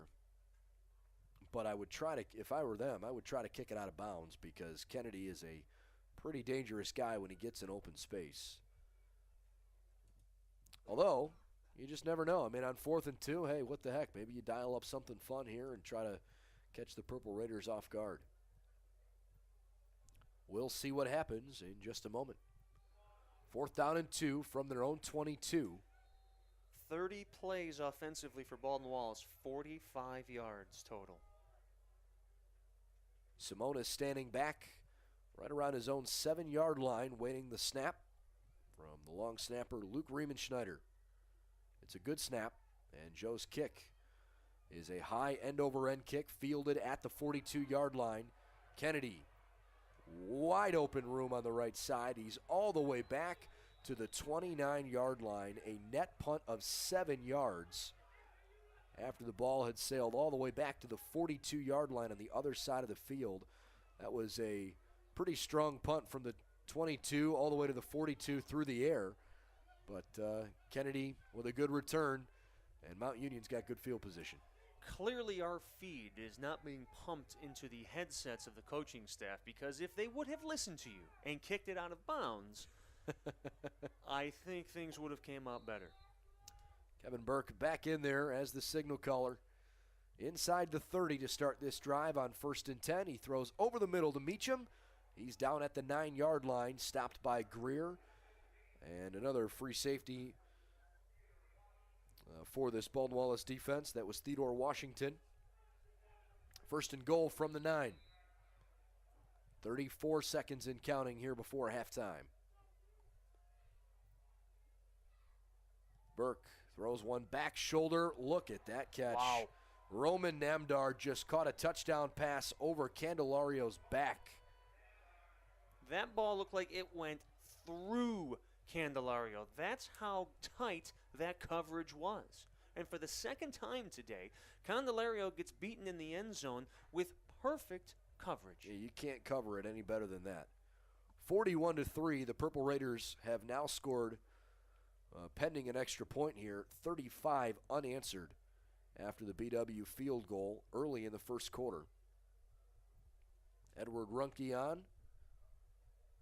And his 6th extra point of the afternoon is up and good. 25 seconds remaining in our first half, and Mount Union is, well, they're not holding back. How about this? Their last 4 touchdowns have been 1-play or 2-play scoring drives. We've both seen a fair amount of football, and I'm trying to wrap my arms around, has there been an offense in recent memory that is this prolific in this short amount of time? And I don't know if I can think of one on any level. I mean, the one stat that you would never put any stock in when you're talking about Mount Union football is time of possession. Yep. Because they score so quickly, you'd almost expect them to lose the time of possession game. Obviously, the opening score was on a kickoff return, so no offensive plays there. They had a nice drive to answer the BW field goal, an 8-play, 62-yard drive that finished up right at the end of the first quarter. But there are 4 touchdowns in the second quarter, a 42-yard pass, a 9-yard run followed by a 57-yard touchdown run, a couple of B.J. Mitchell's run capped off by a 13-yard run, and then those 2 pass plays, a 20-yard play and then a 9-yard play to Meacham and Namdar. And the Mount Union offense is literally clicking on all cylinders. Well, the other stat that I would also counter with you as far as not being terribly relevant would be total tackles on the defensive side of things. They're not on the field that much. Yeah. They're 3 and out all the time. I'm more impressed with the sack numbers and the tackles for loss, and those are all very impressive. On a short kick, the ball was just blasted straight into the turf, and now a little bit of pushing and shoving. Darrell Jones getting in there along with Mount Union's Brandon Williams. They are separated. 1st and 10, Baldwin Wallace. 24 seconds left before halftime. Well, the comparisons are going to be there all year long between Mount Union and John Carroll because they've both been ranked so highly throughout the course of the year. And certainly, until the Purple Raiders lose, they're going to have the upper hand. But just for comparison's sake, when John Carroll hosted BW earlier in the season, it was 31-0 at halftime. The Blue Streaks led that game. Here it's 42-3. Mount Union with the lead as the pass from Meglin to the far side of the field is short and incomplete. And that is not a good-looking injury on the inside of the line of scrimmage. Senior Tim Pillay is writhing in pain and grabbing at his left knee. A tough first half for the Yellow Jackets. They've had a couple of guys get banged up. Nelson Candelario was one of them. We saw him come back. Josh Lane, who is standing there over his injured teammate, he was banged up earlier in this game, but he was able to come back. Hopefully Tim Pillay will be able to continue in this game, but clearly right now is in considerable anguish. Yeah, this is salt in the wound when you just kind of thought BW might run a play or two, get in the locker room and regroup and stay healthy. One of your stewards of the offensive line gets hurt at this juncture. You don't want to see him hurt at any time of the game, but especially in this situation, that's tough to see. Well, the way the schedule shook out for BW, it wasn't anybody's fault for sure, but it wasn't exactly kind to the seniors for the last 2 games of the season. You play this machine in Mount Union here at home for Senior Day, and then they'll go to Tiffin to play the Heidelberg Student Princes next week to wrap up the regular season. Last year, if you don't remember what happened or if you weren't following the program at that point, Cartel Brooks, the running back, starting tailback for Heidelberg, ran for an NCAA all-time, all-divisions record, 465 yards rushing against Baldwin Wallace on this field last year. So 2 pretty tough teams, obviously, with Cartel Brooks back. He was a first-team All-American a year ago. It's going to be tough sledding for BW the last 2 weeks. Yeah, and I was here on the call for that game last year, and it was one of those deals where it kind of similar to today, where you're just kind of sitting here, and it's hard to process what you're watching.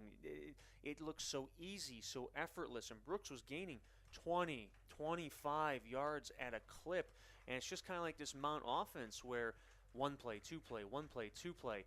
It's on one end, you're here for the Jackets, and it's tough to watch. But on the other end, it's actually beautiful to watch. Just football played that well. Well, Tim Pillay is really struggling to get off the field and is in tears, putting no weight at all on his left leg. He's got a brace around that left knee. Those are the kinds of injuries when you've already had injuries to that part of your body. When you see someone hobbling off, it's hard not to think the worst. You certainly wish the best of luck to Tim Pillay as he tries to recover from that knee injury, and we hope it's not serious.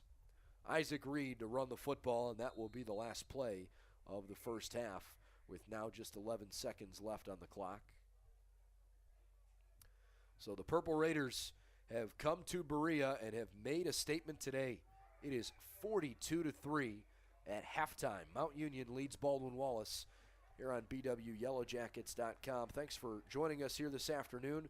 I'm Brendan Gulick along with Ryan McNaughton. Ryan, any final thoughts here before we break for the intermission?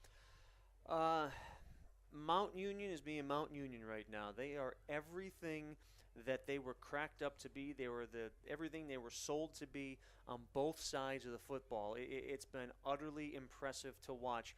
And Baldwin Wallace came out of the gates playing pretty well, but Mount just really have imposed their will over the past quarter and a half. 42-3, your halftime score. We'll have the Baldwin Wallace Band as halftime entertainment here on the final home game in 2014. Back with the second half action in 20 minutes. Thanks for tuning in on BWYellowJackets.com.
Welcome back to George Finnie Stadium in Berea, where halftime is nearly concluded. It's a 42-3 lead for the visiting Mount Union Purple Raiders over your Baldwin Wallace Yellow Jackets. Thanks for tuning in this Saturday afternoon, November 8th. It's a cold day that seemingly has gotten colder. Those who didn't have hats or gloves on in the first half have put them on here for the second half, as the wind has picked up a little bit here in Berea, and the skies are growing a little darker in this early winter air. Ryan, it was a pretty efficient and quick strike offense for Mount Union in the first half. They had 4 scoring drives that were 2 plays or 1 play. And if you're Baldwin Wallace, there's not much you can do to try to refute that, but you really can't afford to give up big plays. Don't forget the 5th score, which was 0 plays, which was the first play of the game, a 97-yard kickoff return. So you using the word efficient is definitely the word of the year to describe what Mount Union's been able to do thus far. Jake O'Connor, Theodore Washington back deep to return the second half kick off to your left. Baldwin Wallace in the brown and gold. Mount Union in the visiting white jerseys with purple helmets. Edward Runke will kick off. Runke's had several extra points, in fact 6 in total here this afternoon, and with the wind at his back, Washington takes a knee in the end zone. So 42-3 your score as we start the third quarter. Ryan, other than trying to just literally mentally wipe whatever happened in the first half, do you have a key or two that maybe you thought BW, something they did well in the first half, that they could try to build on here? Well, I think when Meglin was given time to roll out outside of the pocket, he was able to make some plays. So this offensive line is going to need to find a way to step up, give him some time, and go for some quick hitters. You know, the Jackets, I think, tried to go for some deep plays early on, which was good, but against this defense that's only giving up 1.8 yards per play on the year, you got to kind of take it 3-4 yards at a time. Tyler Meglin in the gun, the junior, back out there to lead the troops. He will fake the handoff, roll to his right, and he's going to have to protect the football with both hands as he picks up 4 yards. A couple of Purple Raiders over there to stop him on the play. Cody Pogarelk was the first to get him. 5 tackles now on the day for Pogarelk. Alex Kochev was over there as well. Second down and 6. I think the biggest thing BW needs to do in this first half, or rather the first part of the second half, they need positive plays on first down. They can't afford to have incomplete passes or negative plays because it has stockpiled quickly. So a good start to this drive with the 4-yard carry. Now Isaac Reed across toward the 32-yard line. It sets up a manageable 3rd down and 3. Well, you know, more than anything, there's one more game left in this season, and you can't just throw in the towel here in half number 2 and expect to be able to come out of the gate next week in Heidelberg running on all cylinders. You still have to run your offense, you still need to make positive plays, and you still need to find some things to build upon to have a good week of practice and to finish strong next Saturday. Tyler Wolf, and it looks like Kyle Dunn will go wide to the left. Joe Kajauskas, the youngster, to the right. Mount Union switching up their defensive line a little bit. Hank Spencer will bring a blitz as well. Meglin gets out of it, cuts to the outside, and there he goes up the left sideline all the way up to midfield. We'll see where they officially put him out of bounds. I think he's going to be right at the midfield stripe for an 18-yard scamper. That pocket collapsed quickly, but Tyler used his legs to create some space, and he took it up the field 18 yards. Well, let's be honest, Brendan. By this stage of the game, Tyler Meglin's experienced that a lot, so I think he's getting a little more comfortable with having that pocket collapse and being able to make those split-second decisions because he's been under pressure all day long. 13 minutes left in the third quarter. We're just 2 minutes into the second half. And a flag is thrown at the line of scrimmage. Looks like movement on the right-hand side of the offensive line. The new right tackle for Baldwin Wallace is number 72, Nick Hansen. Hansen replaces the injured Tim Pillay. So we'll keep our eye on Hansen and see how he plays as the game progresses. Hopefully he can fill that void nicely. First down and 15, ball's on their own 45. BW hasn't had it exactly deep in territory the other direction in quite some time either. Meglin finds Darryl Jones for a first down and more. He's being ridden down all the way to the 21-yard line. Darryl Jones with a simple seam route right down the middle, and Meglin finally with some time to thread the needle and put some oomph on that pass. That might have been their best offensive play of the afternoon right there.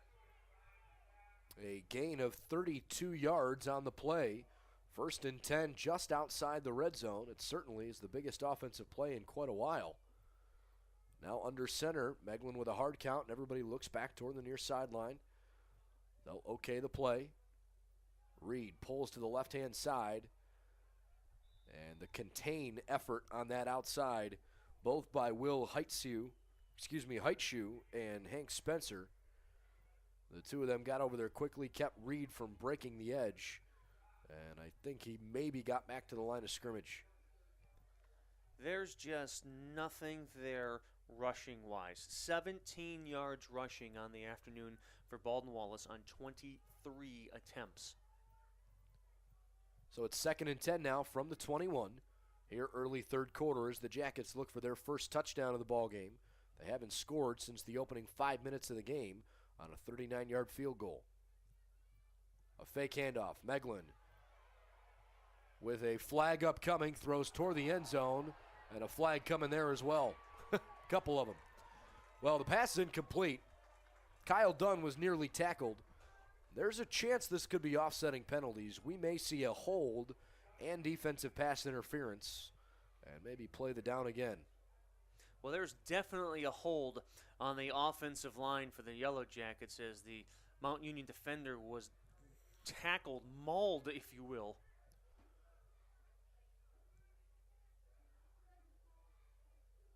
All right, so the pass interference call goes against Will Heitshu, and the holding call goes against Nick Hansen, the right tackle. So they will replay second down with the offsetting penalties. It is second down and 10.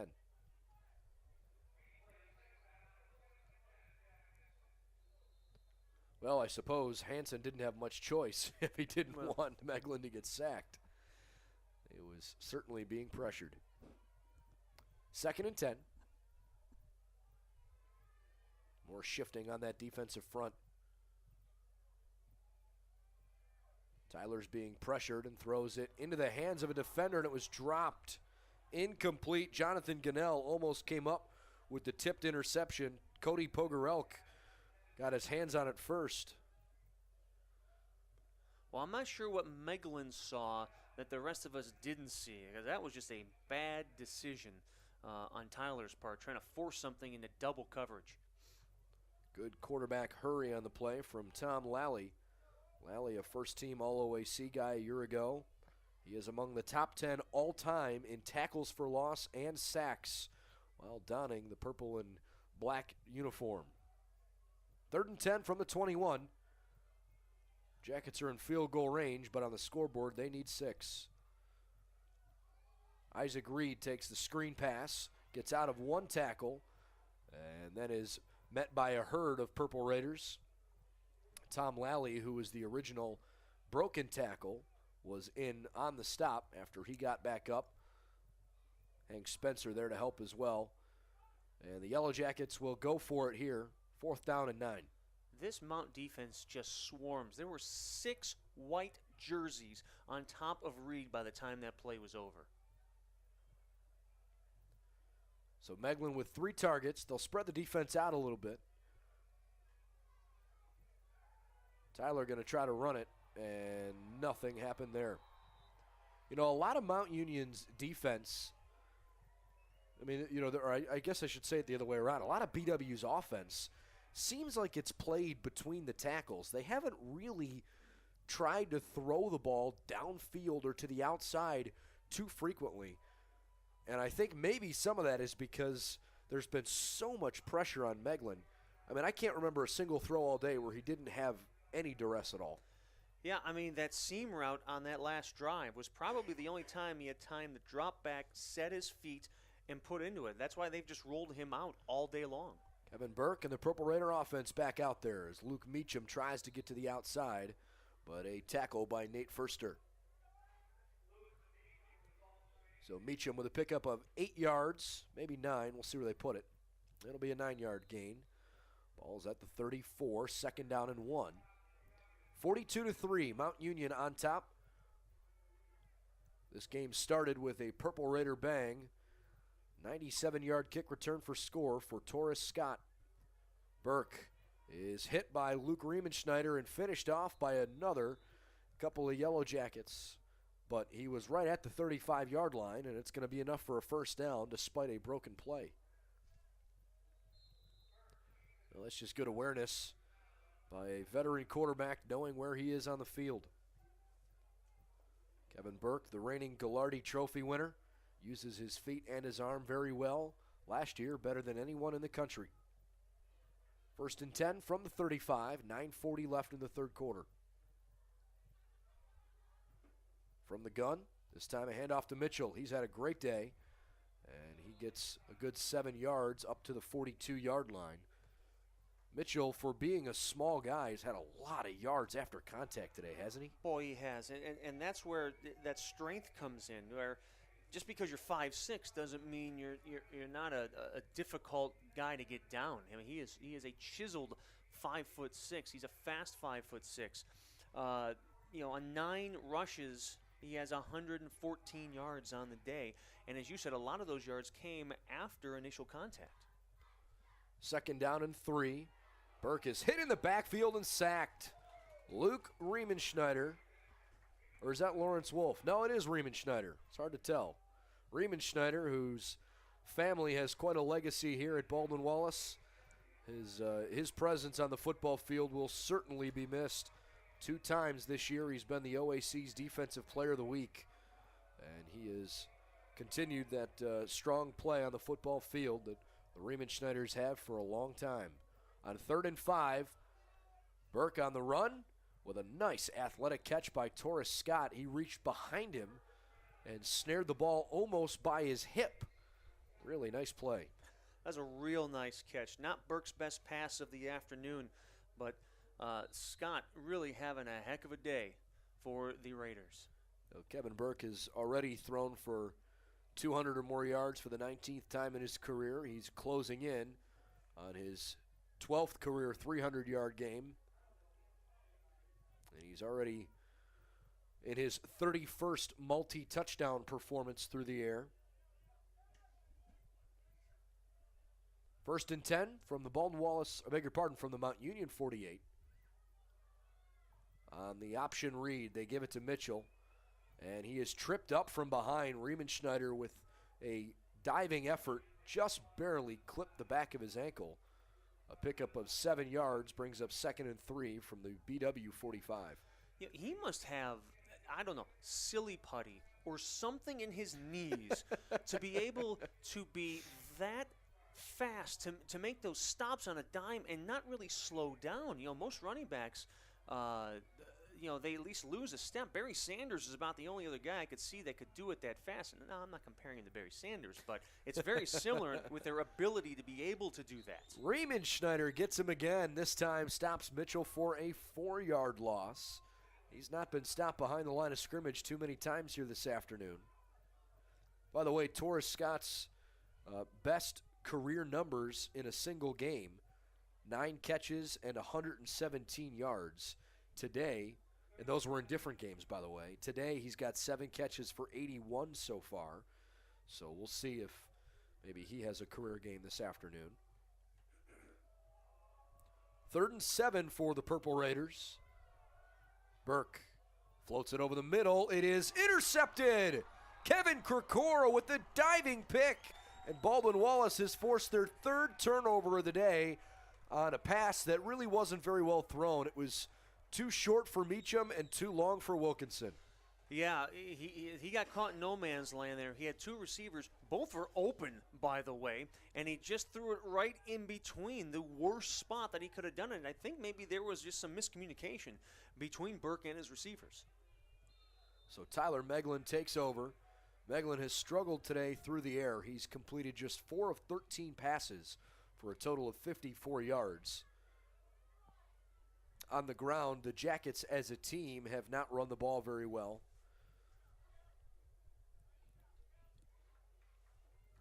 19 carries for a total of negative 8 yards on the ground. That'll help a little bit with a 4-yard carry from Meglin. It'll bring up 2nd and 6 from the 27-yard line. 6 minutes, 13 seconds left in the third quarter. You can tell how much colder it's getting because the players that are not in the game, if their helmets aren't on, they're wearing snow hats. Everybody's got sleeves on. Hands are in the Under Armour pouches that guys are wearing around their waist. Some players even have the big coats on the far side of the field. 2nd and 6. Meglin gives to Jared Smith. No, he keeps it. Good play action fake there, and he's all the way up toward the 43-yard line. A first down on the best run of the day for Tyler Meglin.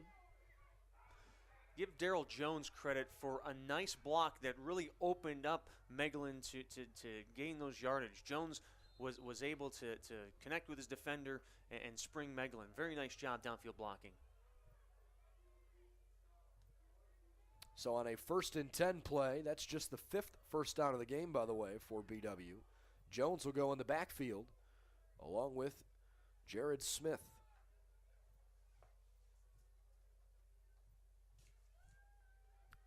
Another play action. Meglin with the ball tipped. It is incomplete. Kyle Dunn almost had that intercepted. Dunn hit the ball with his hands and popped it back up into the air into a dangerous spot. Boy, and I think Meglin saw that interception happening because he started sprinting downfield toward the end zone to prepare to try to tackle the defender. Tyler Meglin with 11 carries for 14 yards on the day. Remember, in college football, when a quarterback is sacked, the negative yards are applied to a quarterback's rushing stats. In the NFL, it's to his quarterback's passing stats. 2nd and 10 from the 43. That long run from Meglin went for 18 yards, his best of the day. They get the play off in time, and Smith is crunched in the line of scrimmage. Josh Butler hit him low. He was hit up high by the senior Cody Pogarelk. Well, the one thing Mount Union has that you see a lot of, guys are constantly coming on and off the field. There's a lot of depth on that defensive side of the ball, which gives you reason to believe that the Purple Raiders this year could seriously make another run in the NCAA playoffs. 42-3, nobody has scored in the third quarter. Baldwin Wallace has their third turnover, or rather third takeaway of the day. They have picked off Kevin Burke twice this afternoon. His 2nd and 3rd interceptions thrown all season.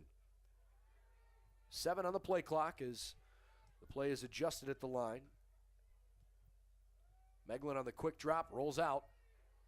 Darryl Jones is lucky he didn't get a hold thrown against him as the floater is out of bounds on the far side. Certainly looked, at least from our angle, like Jones had a handful of jersey from the guy's back number.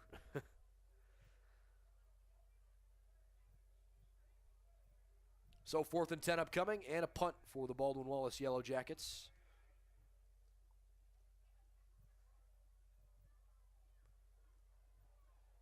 Back deep, Tim Kennedy.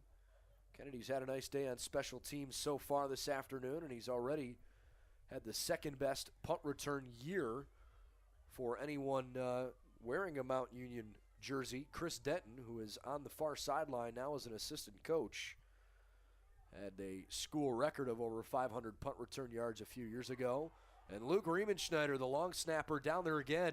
Boy, we've said his name a lot the last few minutes. He makes another big tackle as Tim Kennedy got licked pretty good right around the 20, almost 21-yard line where the Purple Raiders will take over. That's just not a smart play by Kennedy. You're up 42-3, 4 minutes to go. Put your arm in the air and call a fair catch. why risk injury, concussions, turnovers, whatever at this point? I understand you want to make a play, but you got to kind of know the time and situation, play smarter football. 1st and 10 from the 21.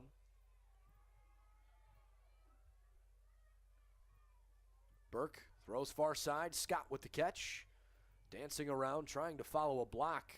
And somehow Meacham's block was good enough to spring him all the way up toward the 27. That play looked like it might get blown up around the 20. Well, just to give you an idea, because we've used this word throughout the entire broadcast about how efficient Mount Union's offense is, I have to imagine they lead the country in this stat. They average 8.5 yards per play. 2nd and 4 and a first down throw to the near side. That one's caught by Wilkinson. I didn't say per pass, not per rush. 8.5 yards per play. They hardly see 3rd down. Yeah. And that pass was an 8-yard out. That's just how they've moved the football. You know, and some folks might ask, you're up 42-3, why are you still throwing the ball? Well, you know what? It's not Mount Union's job to stop Mount Union. You can't let your foot off the accelerator. Flag is thrown, which leads you to believe it's a defensive penalty since the play continued, and there's an incomplete pass to the far side. I think they're going to call a neutral zone infraction on the left defensive end. I thought the right tackle for Mount Union kind of nudged himself, but he might have been drawn into doing that.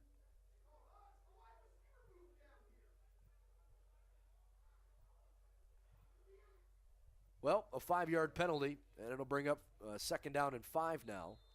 All right, I beg your pardon, 1st down and 5. The ball is placed at the 41. Burke having a good day through the air, 23 of 31 for 278 yards. Looking to throw again, he dumps it off. B.J. Mitchell on the deflected pass. He picks up 4 up toward the 45.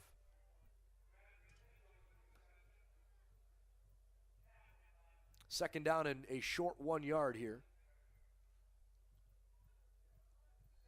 Mount Union, the 11-time national champion, they have been undefeated on road games in the regular season over the last 2+ decades. Now Mitchell right up the chute to the outside. He's loose. Mitchell hit from behind and dropped at the 29-yard line. Good tackle there from the linebacker Damon Bolin for Baldwin Wallace. But another long carry. And Roman Namdar with some nice downfield blocking that really paved the way for Mitchell. B.J. Mitchell with 2 rushing touchdowns in the first half today. 12 carries in the ballgame for nearly $140. 1st and 10 from the 29, final 2 minutes of the 3rd quarter. Burke, this time on the option, tries to use a head fake to get some space. Dan O'Brien can't wrap him up. And then O'Brien will assist on the tackle on that far side of the field where John McElfresh was the first to get him. Again, Burke with about another 7 or 8 yards will go over 2,200 rushing yards for his career. Rushing yards. Wow. Pretty special what Kevin Burke has been able to do for the Purple Raiders.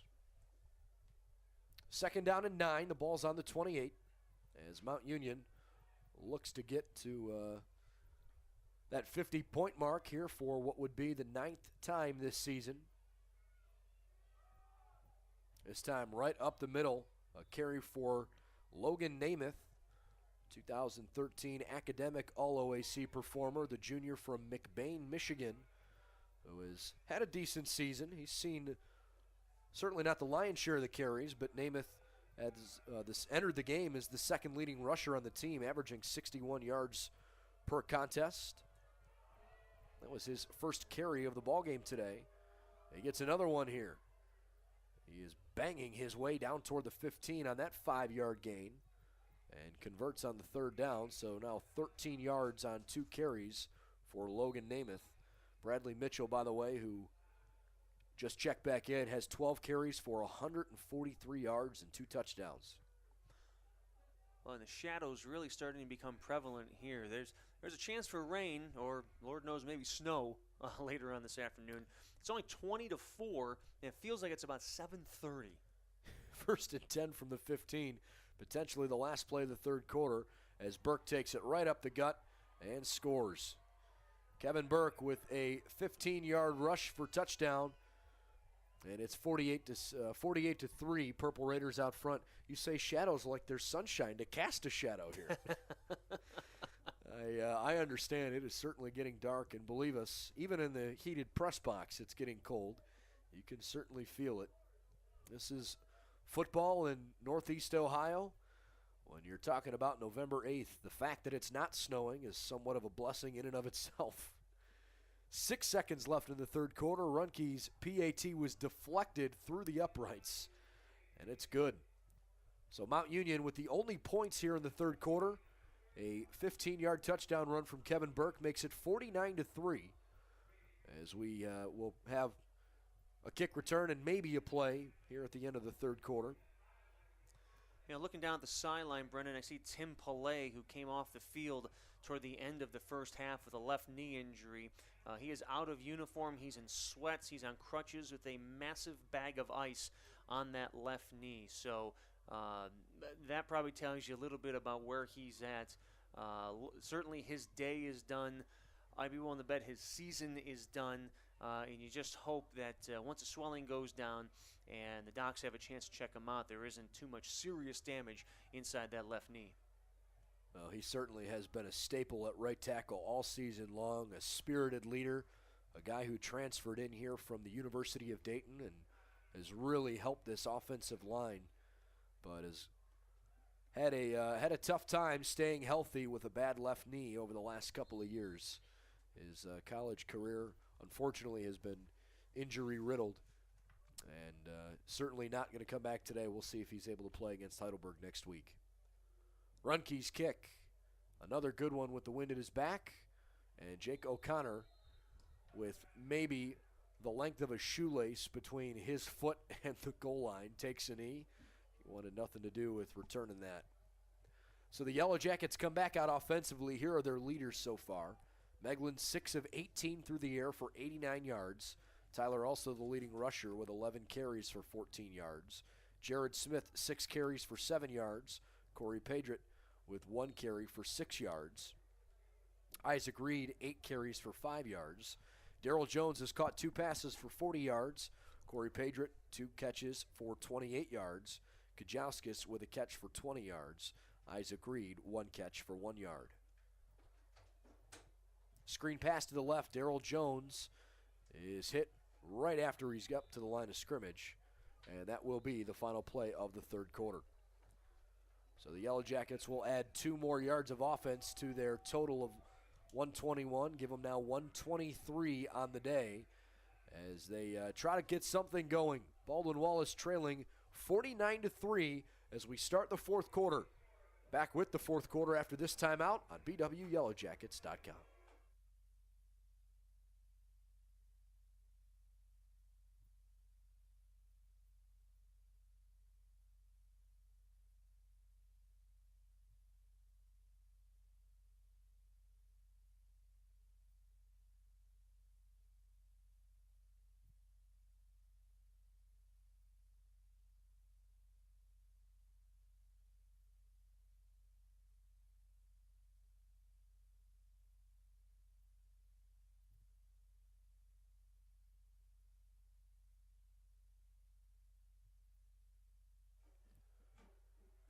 Back for our final quarter of the season here at George Finnie Stadium.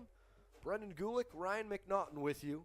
Thanks for tuning in, not just this afternoon, but all season long on BWYellowJackets.com.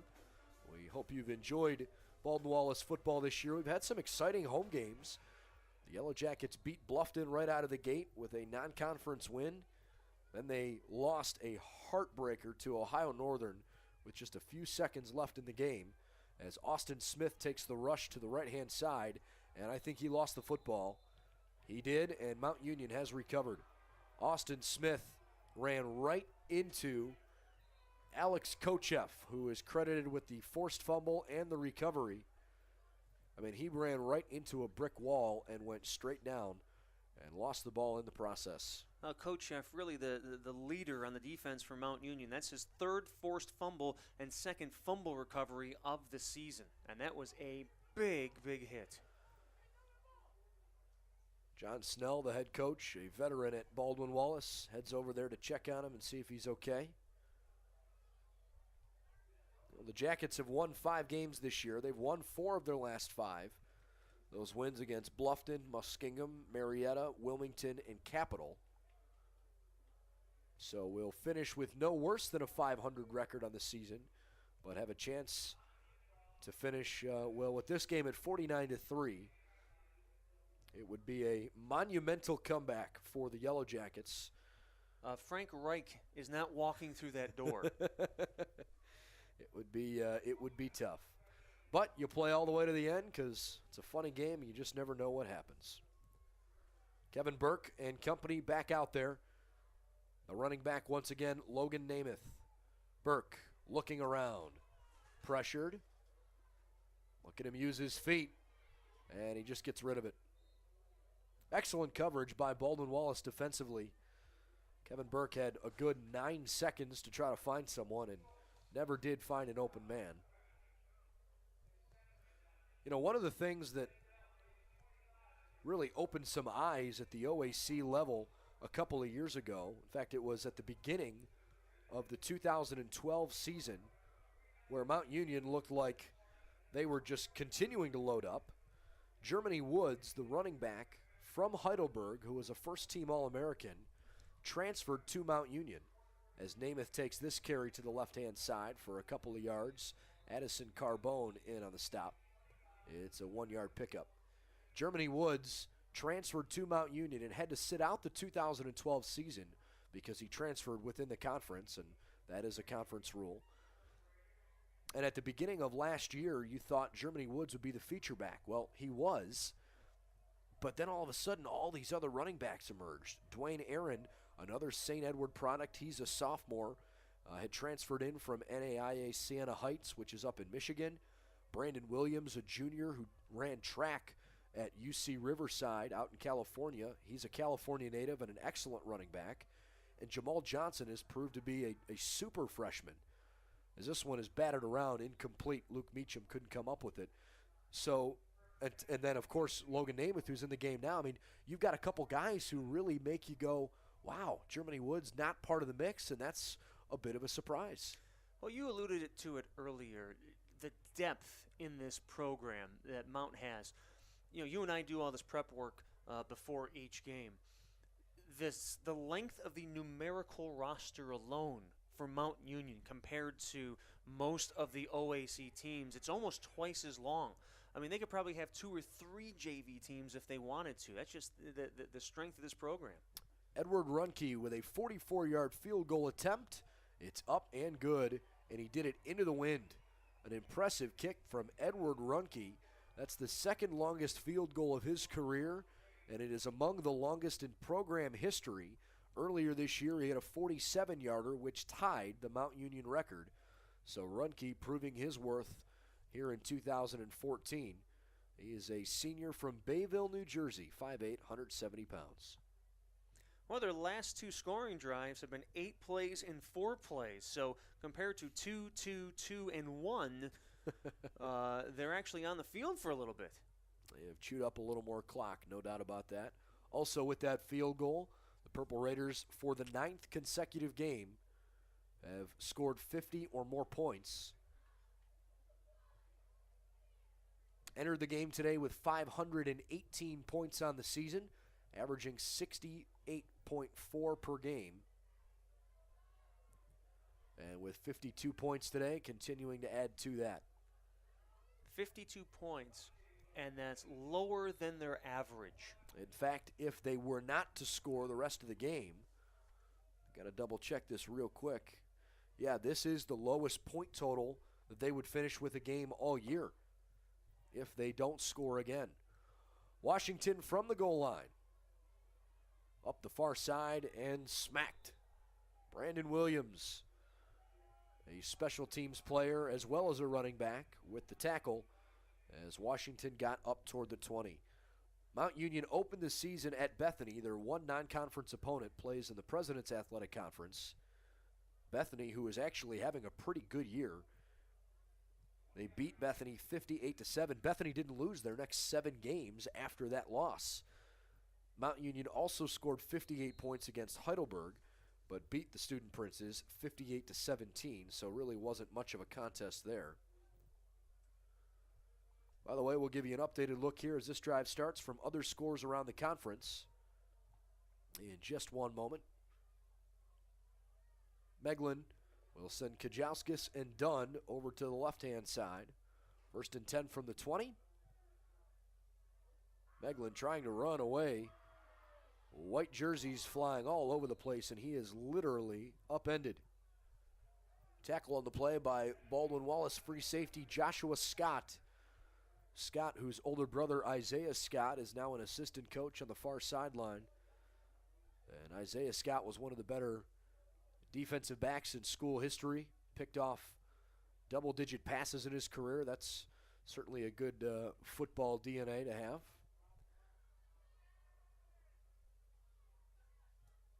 Early fourth quarter, Ohio Northern pummeling Wilmington 43-8. That game was tied at 3 after one quarter, believe it or not. On 2nd and 10, Meglin this time hands it off. Smith cuts it back. He's got some room up toward the 34, 35-yard line. They'll give him a gain of 15 yards and a Baldwin Wallace first down. Let's some top 25 scores from across the country. Division I, Baylor with a statement victory, 48-14. The 12th-ranked Bears beat number 15 Oklahoma in a flummoxing. Number 20, Georgia beats Kentucky 63-31. 22nd-ranked Duke 27-10 over Syracuse. Georgia Tech, number 24, they beat NC State 56-23. And 25th-ranked Wisconsin downs Purdue 34-16. 1st and 10 from the 35, and Smith is dropped 2 yards behind the line of scrimmage. On the play by Josh Stewart. Did you just use the word flummoxing? I did use flummoxing. And how about this little upset alert? Only 3 minutes in quarter number 1, Texas A&M, who has looked terrible of late, up 13-0 against number 3 Auburn a couple minutes in. Speaking of getting flummoxed, Heidelberg is beating Capital 52-21. I probably should have used poleaxed better. I think that would have been a better descriptor. Well, of the 5 games in conference, 4 of them have not been close. Ohio Northern's up 43-8. This game is 52-3. John Carroll leads Otterbein 52-7 as this play is blown dead. And Capital leads Heidelberg 52-21. Actually, it looks like Baldwin Wallace got a timeout first. The only game that is close is the one we expected to be close. We called it earlier, the game of the week. Muskingum is beating Marietta 17-6 in the middle of the third quarter. We'll see how that game finishes out. Well, you know, the age-old question for anybody who's a fan in the Ohio Athletic Conference of a team that isn't Mount Union is, well, how do we compete against Mount Union? How can we get to that level? How can we be competitive? And I always go back to when Gary Barnett was the head football coach at Northwestern, and he was competing for the same type of athletes as Notre Dame was, Chicagoland schools and all that. And Northwestern had that run in the 90s for a couple of years, went to the Rose Bowl. And someone interviewed Coach Barnett and said, Coach, how do you approach the same type of athlete that Notre Dame's going after? And he said, my sales pitch is simple. I said, I look the young man in the eye. I say, listen, our academics are on par. Here's my question. Do you want to say you played for Notre Dame, or do you want to say you beat Notre Dame?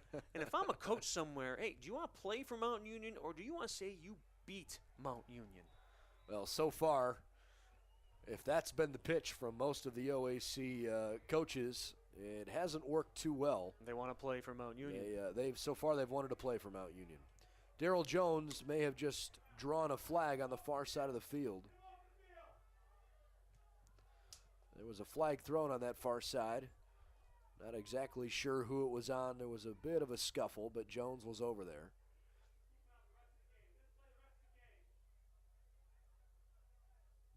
There have been a couple times this year that Jones has been involved in those kind of scrums. Well, he got into it a couple times earlier in this contest, and sometimes, listen, you're losing big at home. I get the emotion. It's senior day, but you still have to keep your composure, whether it's 52-3 or 10-3. Because you are representing your university, you're wearing the helmet, you still have to keep your composure. Well, it's now 3rd down and a country mile. The ball is on the 15-yard line, so it's 3rd and 30. It was a dead ball personal foul, so it's still 3rd down.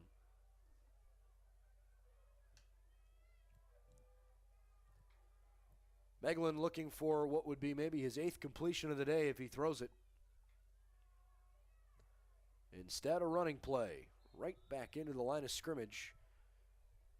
That was senior Corey Padrett with the handoff. No gain, and it sets up 4th down and 30. Now back to return punts for Mount Union is Jared Ruth. I'm not sure if Ruth has any punt returns on the season. We'll look that up real quick. He certainly is not the primary punt returner.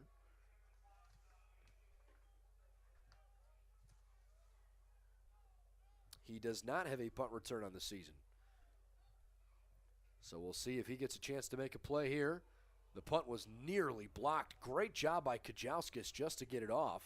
Ruth picks it up, avoids the first defender, and then goes out of bounds at midfield. How did that not get blocked? Again, like we saw earlier, where Candelario had great coverage in the end zone and it looked like the ball went through him, it looked like the ball went through the Mount Union defender.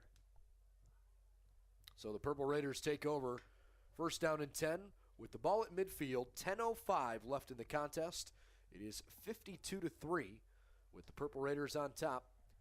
They led it 7-3 after BW picked off a pass early on, couldn't score points off of it, gave it to Mount Union, and then as soon as the Purple Raiders gave it back on a fumble, as Torres Scott goes up the far sideline. The Yellow Jackets capitalized on that fumble recovery and put the points on the board. Their only points of the day, that 39-yard field goal. But since that point, which was less than 5 minutes into the game, Mount Union has let it on. Well, I got to think that this might be the final drive that we see Kevin Burke and the first teamers for Mount Union. I'm looking on the BW sidelines. We're seeing backup quarterback Robbie Plagan starting to warm up. The helmet's off for Tyler Meglin. I think his afternoon might be over. Timeout was just called, and it was called, I believe, by Baldwin Wallace. Each team with 2 left, 9:48 left in the 4th quarter. If you joined us late, I'm Brendan Gulick, my partner Ryan McNaughton. Burke on the afternoon has stolen the headlines, 25 of 35 for 301 through the air. He has also passed for 3 touchdowns. On the ground, 7 carries for 36 yards and a 15-yard touchdown run. Bradley Mitchell has led the way via the ground, 12 carries for 143 yards. That is 12 yards a carry. 2 touchdowns for Bradley Mitchell. Torres Scott with 10 catches for 114 yards. He is approaching career highs in those regards. And I believe a new quarterback has just come into the ball game for the Purple Raiders. That looks like it's number 16. I thought the backup quarterback was David Burks, who was going to wear number 6, but instead they have put Nick Payakov into the ball game. Payakov has appeared a couple of times this year as a quarterback, as the handoff went right up the middle. That was taken by Brandon Williams at running back. Yeah, Payakov 5 for 8 on the year with 1 interception. Just thrown for 53 yards, obviously getting some spot duty, which at this point you could certainly say, yeah, this is spot duty. But he is now appearing in his 5th game, so he has seen some playing time. Completes a pass to the far side of the field, and another Purple Raider first down, as the ball was caught out there by wide receiver Brian Gaynor, his first catch of the afternoon. 9:05, and the clock continues to roll here in the fourth quarter. Jordan Hargrove goes wide to the right. Kickoff from the gun. Hands it off. Williams right over center. And Baldwin Wallace trying with a lot of arm tackling action. Can't quite wrap him up. Theodore Washington was eventually able to push him over. Help on the tackle from Baldwin Wallace's Christian Gaines. And I think you could certainly argue that the second teamers from Mount Union could go head-to-head with most other schools' first teamers. There is just so much talent inside of this program. They just don't miss a beat. Kickoff hands it off again, and right up the middle, Brandon Williams has 6. 58-3. Mount Union has taken the lead here in the fourth quarter. Yeah, so on the season, if you count Burke's numbers today, there are 5 Mount Union Purple Raiders who have rushed for over 300 yards on the season. Wow. Well, if I'm not mistaken, I'd have to look back at all the box scores, but there was a game earlier this year, as Runke's extra point is good, where they had 5 guys run for 50 yards apiece in a game. I'll see if I can figure out which game that was. I mean, it was just unbelievable the way that they have been able to just pummel teams. Against Heidelberg, their top 4 rushers ran for 50 yards or more.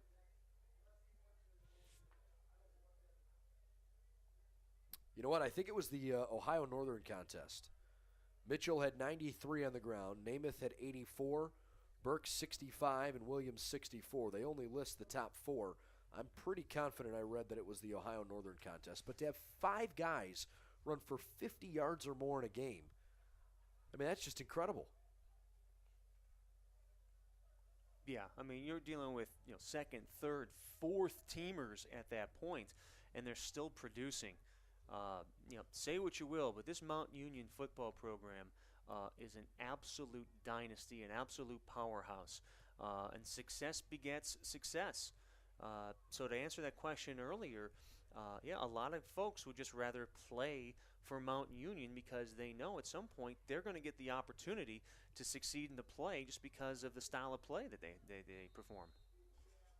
Well, they have not been unbeatable because they have lost some games over the years, many of them in the national championship game, and many of those to Wisconsin Whitewater. But far more often than not, they have proved insurmountable. 59-3 as Washington brings the kick for BW back toward the 25-yard line. Well, this pretty much says it all today. Mount Union has run 61 plays for 523 yards. That's an average of 8.6 yards per play. And when you're giving up as a defense that many yards per play, it's just not going to go your way. Meanwhile, Baldwin Wallace has run 52 plays, so only 9 fewer plays, but for $179. So, 340 fewer yards or so. Meanwhile, on the other side of Cleveland, the John Carroll Blue Streaks, who are ranked 6th in the country, are beating Otterbein 59-13. So with both of those games now fairly late in the fourth quarter, as this handoff picks up just a couple yards, I think it's safe to say that it is now pretty much official. John Carroll and Mount Union will meet in alliance next year. It'll be the 3rd-ranked and 6th-ranked teams in the country, provided that they don't shift. And with everyone else ahead of them winning this week, it's unlikely they would shift. It'll be literally the marquee game of the year. In the regular season, there have not been 2 teams that have been that highly ranked meet all year. So from that standpoint, you're going to get a playoff game before the playoffs start. And the winner of that game will be the conference champion. Mount Union has won 22 consecutive OAC titles and 25 overall. This handoff goes up the middle, and Corey Padgett picks up just another couple yards. On the other side of the coin, John Carroll has not beaten Mount Union since 1989. And in 1994, when BW last beat Mount Union, the three teams, Mount Union, BW, John Carroll, were tri-champs of the OAC. So there has been a lengthy dominance atop the conference, but could be tested next week in Alliance. Try to come up with a name for the game. Not much rhymes. I mean, you can't say like the silence in Alliance because it's going to be very loud. If John Carroll were to go down and win, they could make T-shirts that said the silence in Alliance, perhaps. Copyright, trademark, 2014. Sure. 3rd down and 3 for Baldwin Wallace. Listen, that's how trademark copyright rules. The minute it's said, I have ownership of it. I've studied these things. That one close to a first down, but not quite there. Robbie Plagans, by the way, continued to basically just hand the ball off there.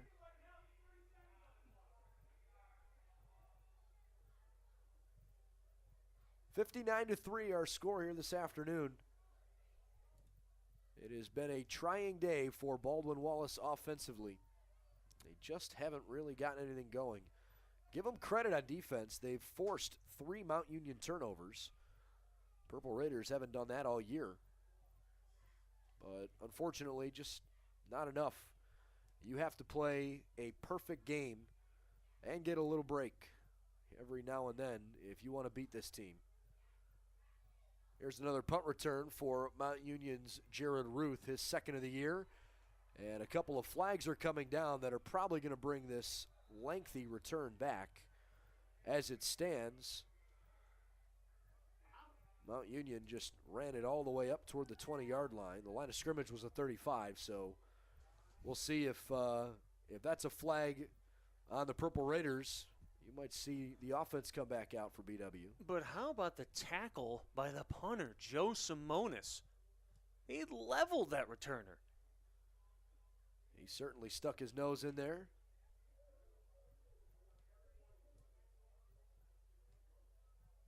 And it is indeed a penalty against Mount Union. But they will say because it happened during the return that the possession will stay with the Purple Raiders. It's just a 10-yard penalty from the spot of the foul. So puts the ball all the way back at the 38-yard line. Final 5:37 of regulation here this afternoon. So glad you could join us today. A look around the Division III football top 25, the scoreboard here in just a moment. Payakov still in a quarterback. Hands off Brandon Williams. Spins out of one tackle. Just bulges his way through an additional couple of BW defenders. From the 38 all the way up to the Baldwin Wallace 47-yard line, a 15-yard carry. Early 3rd quarter, the number 1 team in the country and reigning national champion, Wisconsin Whitewater Warhawks, say that 3 times fast. They're up 21-10 on Wisconsin Stevens Point. Mary Hardin Baylor, the 2nd-ranked team in the country, leads Howard Payne 49-7 at halftime. Williams, another carry.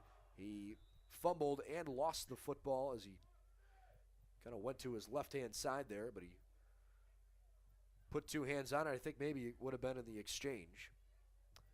Wartburg, the 5th-ranked team in the country, is leading Simpson 21-7 mid-3rd quarter. Wesley, the 4th-ranked team, was off this week.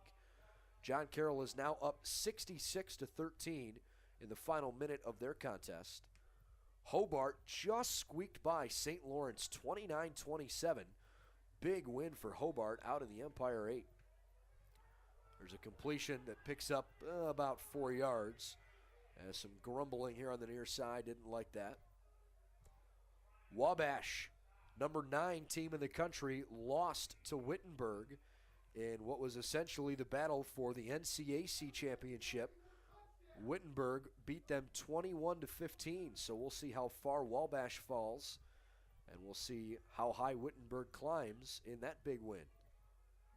St. John's right now, the 18th-ranked team in the country, is beating up Bethel, number 10, 24-8. Some good battles here this afternoon across D3 football as that completion is made to Freddie Mackey, the wide receiver, but a couple flags are down. If the play stands, it sets up a 4th down and about 8.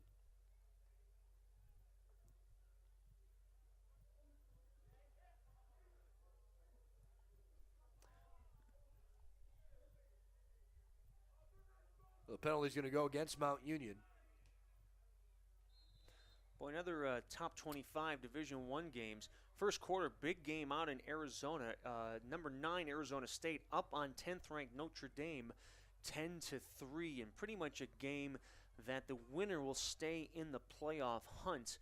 Elsewhere, 11th-ranked Ole Miss over Presbyterian in the annual Sisters of the Poor Week in the SEC, 48-0. And early in the first, Texas up on 23rd-ranked West Virginia, 7-3. I don't know how the SEC gets away with it. They get their little week in November where they decide, hey, it's time for a siesta, since apparently we just get to beat up on each other all year and hear about how fantastic our conference is. We're going to bring in all these schools. I guess Muskingum was unavailable to travel down to Ole Miss in the Grove today. Oh, my goodness. One other upset in D3 football, St. John Fisher, who was the 15th ranked team in the country, lost to Ithaca today. The Bombers. 19-8. That's a huge loss for a St. John Fisher team who's looking to go back to the playoffs, but has now lost twice this year. They have one game left on their schedule. They will play Alfred next weekend on Saturday afternoon. Boy, that's a big win for the Bombers prior to the big Cortiga Jug contest with SUNY Cortland. That sure is. Which, by the way, that weekend is a hot mess, whether it's in Ithaca or Cortland. Having experienced it as a journalist covering it, holy mackerel, that is a party whichever institution hosts it. Edward Runke's punt, end over end, wobbling toward the end zone, and it will be stopped. Well, he touched it outside the goal line, and then he let it roll in. He completely lost track of where he was. That was a beautiful punt. If I'm a punter, I'm furious at my teammate. That ball should be at the 1-inch line. The St. John's Johnnies, who I mentioned, are beating up on 10th-ranked Bethel today. A matchup in the MIAC. St. John's, of course, the school where legendary head coach Gallardi, who is the namesake for the Division III Player of the Year trophy. That's a team now at St. John's who is probably playoff bound.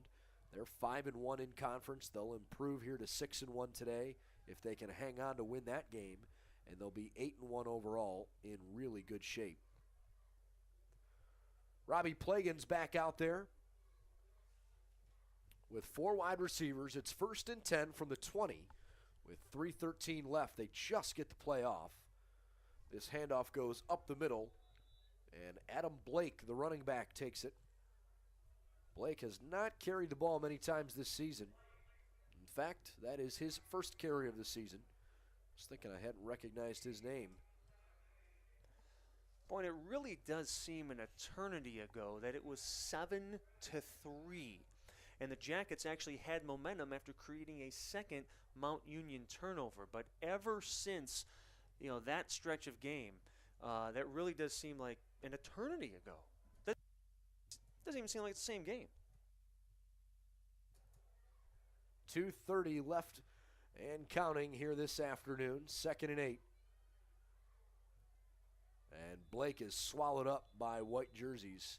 Well, there's no doubt that no matter how you look at it, this has just been a rough afternoon. And the thing that really makes what Mount Union has done impressive, this is what they've done almost every single week throughout the course of their 91 straight OAC wins. I mean, it's crazy. More games have gone like this than they have been close. That's not to say they haven't played some close games, and BW has been a part of some of those close games, but the Purple Raiders, far more often than not, have put teams away early. Yeah, and that starts at the top when you have an institutional commitment to football. It is a trickle-down sort of deal. When you have an administration that will put their full faith and support behind what the football program needs, what the coaches need, what they need in facilities, what they need in recruiting, what they need in uniforms, you name it, they get it down in Alliance. And this is the byproduct of an entire institutional buy-in, and the football program absolutely has a strong return on investment from what the University of Mount Union does for this program. Well, there's a good chance today that Baldwin Wallace will hold Mount Union to below 60 points with just 1 minute left in the ball game. It's 59-3. Mount Union averaging more points than anyone else in the nation this year at 64.8 points per game. This punt puts them all the way back near their own 20, and it will be on their own 20-yard line. 40 seconds to go. Purple Raiders, if they so choose, could take 2 kneel downs and let the game come to an end. Payakov will be the quarterback as he comes out. Real quick here, as we get toward the end of this game, Ryan, a thought maybe from you on this senior class and some of the guys who've really been leaders this year for BW. Well, I mean, you can't look at this squad without saying thank you to guys like Luke Riemenschneider and Dan O'Brien. They've been there from the start. They've really stepped things up. Devontae Greer, who's had a nice day here on the free safety side of things. We knew coming in that defensively, the defense was going to be ahead of the offense because that's where most of the seniors were. This is a young offense. You see guys like Michael Slack, who came in with so much promise as a quarterback, never quite lived up to it, but was selfless and said, you know what, I want to play, I want to contribute, I'll move to wide receiver for the good of the program. It's a shame that he wasn't able to suit up and be able to play in this contest. But those are some of the names that I'm going to kind of remember going forward. Well, the Purple Raiders, at least you thought on the clock they would need to take 2 kneel downs because there should have been a 25-second play clock, but they'll just take 1 and call it a game. 59-3, your final score this afternoon. The third-ranked team in the country, the University of Mount Union Purple Raiders, with a decisive win here this afternoon over Baldwin Wallace. This was a 7-3 game early on, but BW unable to really muster up any offense from that point forward. Tyler Meglin, 8 for 20 through the air for 87 yards. Jared Smith, the leading rusher, 8 carries for 20 yards. Kevin Burke was 25 of 35 for 301 yards and 3 touchdowns. Bradley Mitchell, 12 carries for 143 yards on the ground and 2 scores. Baldwin Wallace today specifically struggled on third down, converting on just 3 of 16 third down tries. They had just 7 first downs all game. Total yards of offense, well, that definitely favored the visiting Mount Union Purple Raiders as they racked up offense all afternoon long. We'll give you the total final numbers here in just a minute or two, and those are brought all back up to us. But, Ryan, a tough way for BW to end the home portion of their schedule, but still some things they can try to do. Revenge will be on their mind next week.